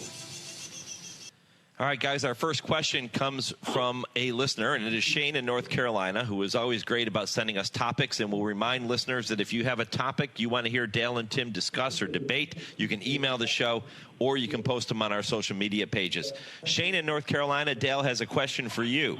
He says, of your 7 Haskell runners, which one were you most surprised didn't run better in that race? It's an interesting question. Which one didn't run better? I had to go back and look it up. I forgot I run 7 horses in the race. But the most disappointed was Shackelford getting nailed on the wire. I thought he would win. But probably most disappointing was was Dullahan. I thought he would have run better when he ran down there that time. But I tell you, Monmouth Park does it right. It's a great place to go to races, period. I love that racetrack. But it's really fun on Haskell Day, and the way they treat you when you're coming in to run into Haskell was unbelievable. They put you up in a resort on the beach and give you parts of your box to sit in, and it's old school horse racing. I've always enjoyed every trip to Monmouth Park. Dale, if you're going to look at horses that you were surprised didn't run better, how about a horse that surprised you that ran really well, that maybe you didn't expect it? Did you have one of those? I mean, I've had a lot of them in other races. I can't think of one in the Haskell because that was a race whenever I went there, I thought I was going to run good. But, usually those are made you don't think much of it. But it's rare you get surprised that way. Tim, how about for you? Is there a Haskell that stands out as being like the most impressive winning performance, or maybe a couple like that, and maybe a one or two that are shocking disappointments? Well, there was a couple of them that obviously were very impressive, and they were two of the ones that I covered.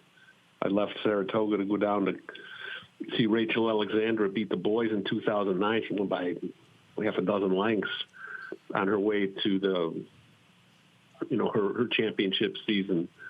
And of course, American Pharoah in 2015 coming off the Triple Crown. It was, I remember being up here, and it was a big story, wondering if he was just going to come here from off the Triple Crown and not run in the Haskell. And they had like a campaign saying, come to Saratoga, not Monmouth. But he ended up going to both, obviously, and he went down to the Jersey Shore and won the Haskell, beat Dale's Keen Ice by a couple lengths. Little did anyone know that a month later or so, Keen Ice would turn the tables. But those two Haskells were two of the more impressive ones that I was there for.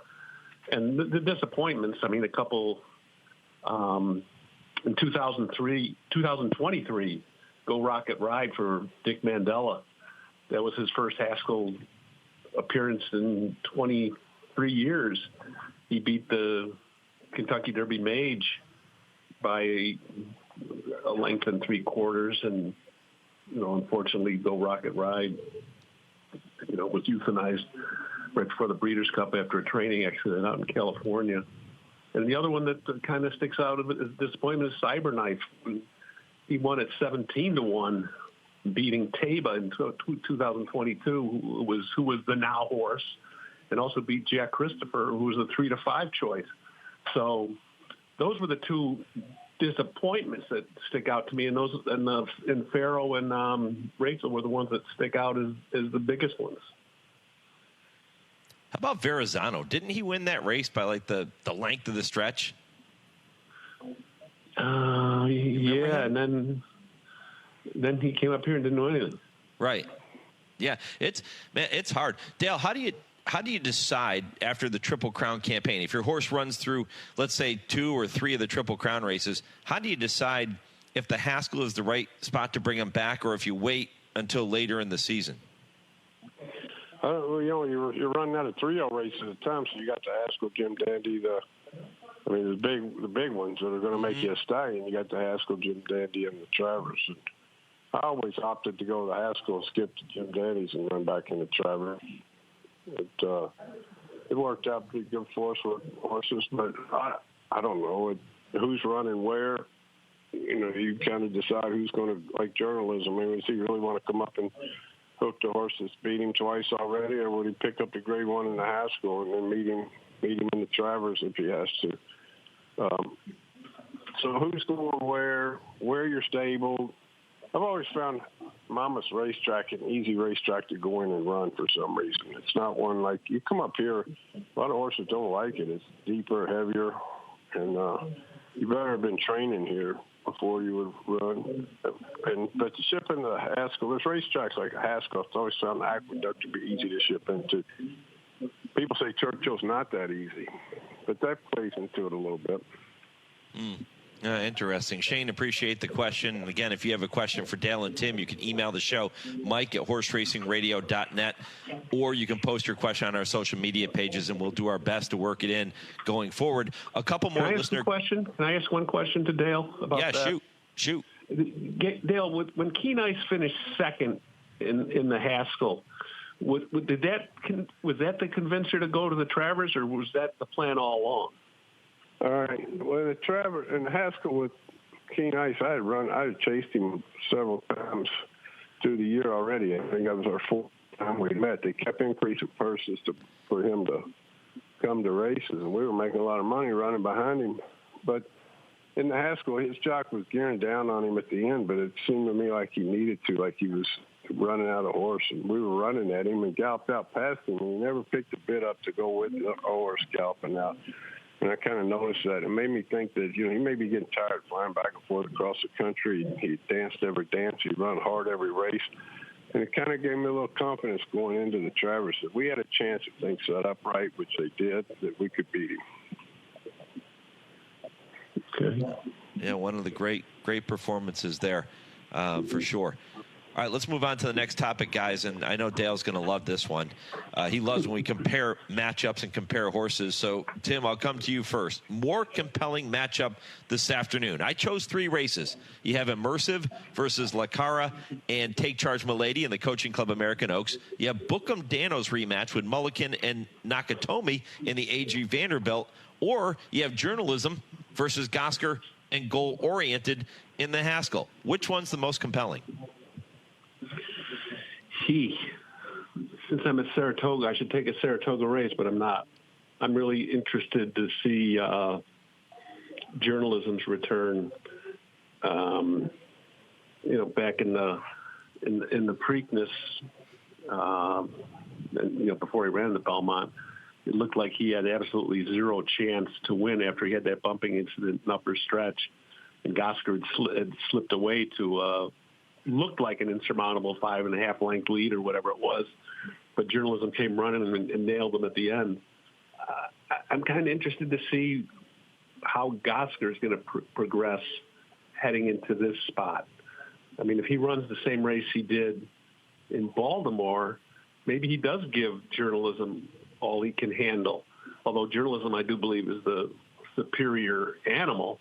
But I think that's going to be a very compelling race. But the ones at Saratoga are pretty neat, too. I mean, you have Immersive, who was the 2-year-old filly champion last year, coming back in her second start. I mean, she began her season this year in the Monomoy Girl and got beat a neck.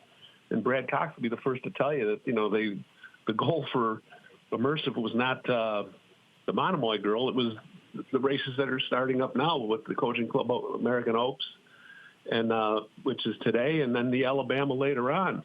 And La Cara for Mark Casse, who just won his 4,000th race the other day, she's coming into her own. She won the Acorn going gate to wire on the sloppy track, and she's also won the Ashland. And can Take Charge Milady for Kenny McPeak, who beat Immersive in the Monomoy Girl, could be a factor. And Scottish Lassie, you can't throw her out. She usually shows up, and she was third in the Acorn. I think that's it's going to be a compelling race. And I think the Vanderbilt, grade 2 this year, which kind of stinks to me, but the Bookham Dano shows up everywhere he goes, and he goes all over the place. And Mulligan, same kind of deal. He's a consistent horse. I mean, that's a really cool sprint race. And Nakatomi, who won this race last year. So they're all really good races. But if I had to pick one, I'm taking the Haskell as the one I really want to see the most. First of all, I want to thank Tim for taking up most of the time in this segment. So I can be short and sweet. And I want to let everybody know that was planned out by me and Tim this morning when we were talking at the barn. We did it right. Yeah, you did a good job there, Tim. But, yeah, I hate these comparison things. But the Haskell, I want to stick to the Haskell theme. Gosker couldn't beat Journalism when they were running interference for him in the Preakness, so I don't see it happening again. But it'd be interesting to see him if he could just go blow the field away and run a huge race, and then Sovereignty win the Jim Dandy and have another matchup going into the Travers. I think that's what's going to be the most intriguing thing about the next 2 weeks is how those horses set up going into the Travers. Do you think, though, that it would be etched in stone that journalism would come up here? I wonder if there's a chance he might go home and wait for the Pacific Classic. There's a chance of it. There's a chance of it for horse racing. My scenario is better. I want to see him butt heads again. And if he's going after a 3-year-old championship, he's got to beat him sometime. Yeah. Oh, I agree. I agree with you. I'd love to see it happen here. I just don't know if it will. I really do think, though, I think they'd go back for the Pacific Classic. I don't think they'd come up here and run, but hopefully they will. It would be great to see. Going back to Del Mar, with the Breeders' Cup at Del Mar this year, you go back to your home racetrack where Michael's stabled and try to beat older horses. But I would hope they would come up here. That would be a big day. Racing needs rivalries, and that's the rivalry right now. Yes, it is. He's got to get past the Haskell first this afternoon. We'll see if he can do it. Lots of intrigue with that matchup there on the Jersey Shore. Okay, time now to welcome our friend Nick Zito to the program. We do this every week for this segment. It's called Right or Wrong, and you guys get to tell me if the following statement is indeed right or wrong. Yeah, right or wrong. Am I right? What do you think? Right or wrong? I love that. Nikki, let's see what they think. 13 out of the last 15 winners of the Haskell ran in at least one Triple Crown race. After Saturday, a horse with a Triple Crown pedigree will make it 14. Is that statement right or wrong? What do you think? Right or wrong? Tim, what do you think? I'm going right on that. There's 8 horses entered in the Haskell. 4 of them ran in Triple Crown races, and they're the top 4 choices in the race in journalism. Burnham Square, Gosger, and Goal-Oriented. They all ran in Triple Crown race. The other 4 seemed very overmatched, in my opinion. So, yeah, your winner's your probable winner is journalism's 4 to 5 in the morning line. But if he were to stub his toe, you would think the horse that would pick up the pieces is one of the ones that was a Triple Crown seasoned horse. Burnham Square was in the Derby, and Gosger and Goal-Oriented both ran in the Preakness. So I say, yeah, your winner's going to have a Triple Crown pedigree. 100% right. That's an easy win. Journalism gallops, that gives 10 more points to my team in our competition on our way to victory. 10 more points? How many points you got now? 7. I don't know. I'm assuming I have at least 10. No, you got 7. Dale has 7. I have 14. I'm ahead by a touchdown, but if journalism wins, he jumps back in front, 17-14. I haven't played yet. Timmy's biding his time. Yeah, I haven't had any starters yet. I'm waiting. Don't get too far behind. No, don't worry about it. Not to worry. I'm just trying to stay in touch with Dale. He tends to run away with these things. Yeah, well, this weekend's going to be good for me. Don't patronize this man. All right, well, we're going to move on. We appreciate Nick Zito helping us out with that segment as he does every single week. We'll bring it back on I Ask the Answer next Saturday morning. All right, this next topic comes from Sean in Chambersburg, Pennsylvania. And, guys, he says, with all the rain at Saratoga, there has been a lot of conversation, or at least some conversation, about a synthetic racetrack replacing one of the turf courses. What do you think? Is it time for Saratoga to start looking at going with synthetic, considering the uncertainty of the weather up there? Dale? No, never go to synthetic in a classic racetrack like Saratoga. Can't do it. I understand doing it at Belmont Park for winter racing, but hey, we've been battling the weather up here for 150 years. Keep it the way it is. I agree with Dale on that one. I mean, it's not like it rains here every day. I talked to a meteorologist the other day from the National Weather Service in Albany, and so far this meet, granted, it's only been 2 weeks that we've been up here for the regular quote unquote meet, and there's only been 2 inches of rain total in this month, and I think half of that came in one storm last Thursday when it was just a monsoon. And the bigger problem up here has been the heat. The first 6 days of the meet, the average temperature has been like 80, I want to say 8 degrees. And with the heat index, it's been much higher. And this meteorologist told me that the average temperature so far this month up in this area has been nearly 5 degrees warmer than normal, which is a big deal, she said. And I'm not going to argue with a meteorologist because I can't predict the weather. I have a tougher time predicting horse races. But the heat has been the bigger issue, and I don't think that the rain. You do get storms, but it's not like it's every single day. Yeah, I know how it frustrates bettors that races get taken off the grass, but like Dale said, it's been happening up here for 150 years. So I don't think synthetic course is the answer. Not up here. I can see it downstate. Yeah, it almost seems like blasphemy to even think about it, right? It is. But hey, how impressive is it? For the little bit of money you pay Timmy, he's talking to meteorologists and getting research done to answer a question. Nobody does research like Tim Wilkin.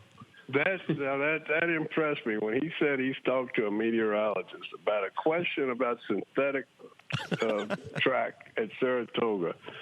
You're getting your money's worth in him, and you're not getting it out of me, so you're evening out to be probably equal. I love it. I take that as a compliment, Mr. Romans. Yeah, you impressed me today, Tim. Got to do it once in a while, right? Right. Well done, Timmy. Hey, how about this question from George in Louisville, Kentucky? How long ago did voided claims become a thing? He was sent a note saying that he remembers his dad claiming a horse in the early 90s, and the horse blew a stifle and could hardly walk, but he was theirs. They had to keep him. Now that claim would be voided. Dale, enlighten us on this one. Tell George, how long ago did voided claims become a thing? Well, I did a lot of research on this question today, George, and since you were from Louisville, the voided claim rule has only been around about 5 years. And, yeah, you're right. It used to be if you claimed a horse, it didn't matter if it had a catastrophic injury. It was your horse once the gate opened. And, of course, whoever you're claiming from gets the purse money. But about 5 years ago, they changed that. Now, every horse that's claimed goes back to the test barn and has to jog in front of the state vet. And if the state vet thinks they're off at all, they kick it back to the original owner, and it's kind of unbelievable. 13% of all claims get kicked back. I thought that was a very high number when I heard that during my research I was doing. And but the other part of that question was, can an owner override the vet? And the answer is yes. But you have to do it before you drop the claim. In most states, I think there's a box to check that you want the horse no matter what. And I think that would usually be done because some people claim fillies to make broodmare prospects, and they really aren't worried about the future of the racing career. But this rule was put in place so somebody wouldn't try to take a horse over that they knew had a lameness issue just to get it claimed and move it on. And that was the theory. They thought that people were doing that if they knew they were sore, but they had a good form, and they could get them over for one more race and get them claimed and get rid of them and putting them in jeopardy and the jockeys in jeopardy. So the whole thing is really a safety rule for the horse and the jockey. And I think it's been a good rule. Is that the one that Heisa put in? I don't think it started with Heisa. I think it was before Heisa started, and then it just kind of spread across the country. That's a great question, George. Appreciate that. And we'll remind you one more time to send your questions in for Dale and Tim. They love, trust me, they would much rather answer your questions than the questions I come up with, which is the case with our next topic. Guys, today is National Toss Away the Could-Haves and Should-Haves Day. I never heard of this before. So I'm going to ask you, what are some of horse racing's most memorable could-have and should-have moments? Dale, let's start with you. Dale's going to love this one. Please send questions in. Whoever's out there listening, please send questions. All right, how about this? I could have been second in the Kentucky Derby if Kent Sarmo hadn't stood up before the wire and got me nailed to third. I thought of that one because Kent texted me today. I hadn't heard from him in a long time. And every time he calls or texts, I think about Pedro Prado getting nailed on the wire. And what should have happened, Point Given should have won the Triple Crown if he didn't draw the one hole in the Kentucky Derby, giving Bob Baffert the Triple Crown. Those are great, Dale. No research required. No, that was zero research. Total recall. Timmy, how about you? Well, Funny Side could have won the Triple Crown. Smarty Jones should have won the Triple Crown. Real Quiet should have won the Triple Crown because I picked him in the first two legs. If Spectacular Bid hadn't stepped on a nail, he should have won the Triple Crown. Secretariat, in a lot of people's minds, should have won the Whitney, but a certain person named Alan Jerkins had other ideas when Onion beat him. And there's probably, I don't know, a couple thousand horse races that I should have bet differently. I love it. I'll get in on this one. How about this? I could have been a pretty good track announcer if I could have remembered the horses' names. Apparently, that's a key part of being a track announcer. And I say that Holy Bull should have been the horse people remember instead of Cigar when you start thinking about the greatest of all time. Well, he's your favorite horse. Of course he is. There's some personal feelings in this one. Yeah, I love it.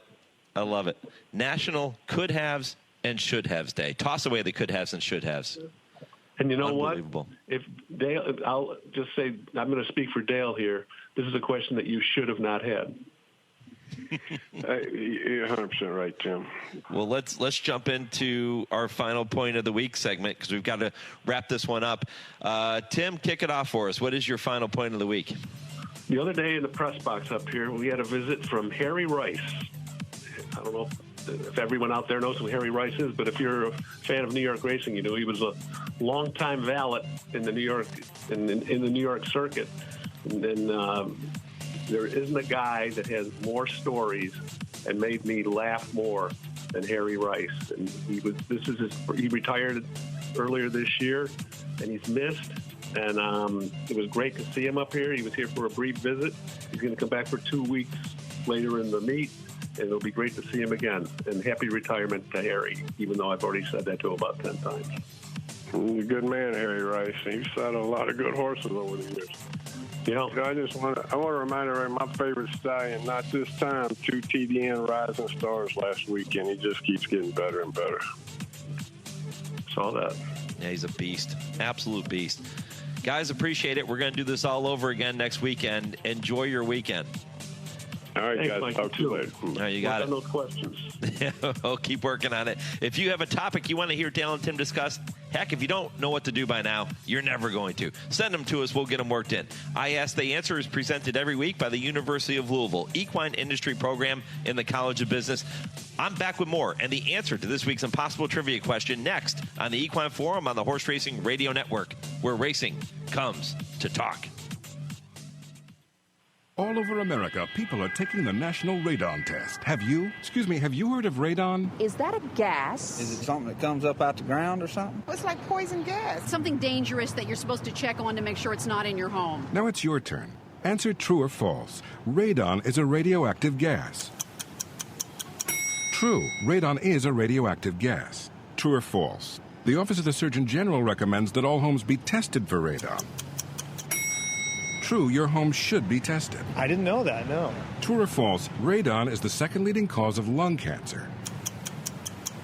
True. True, I didn't know that. Radon is the second leading cause of lung cancer. Answer true or false. Homes with radon problems can be fixed. True. Homes with radon problems can be fixed. So what do you do about it? I'm going to dial the number and call. 1-800-SOS-RADON. If I don't take care of it, nobody else will. Keep your family safe from radon. Call now. 1-800-SOS-RADON.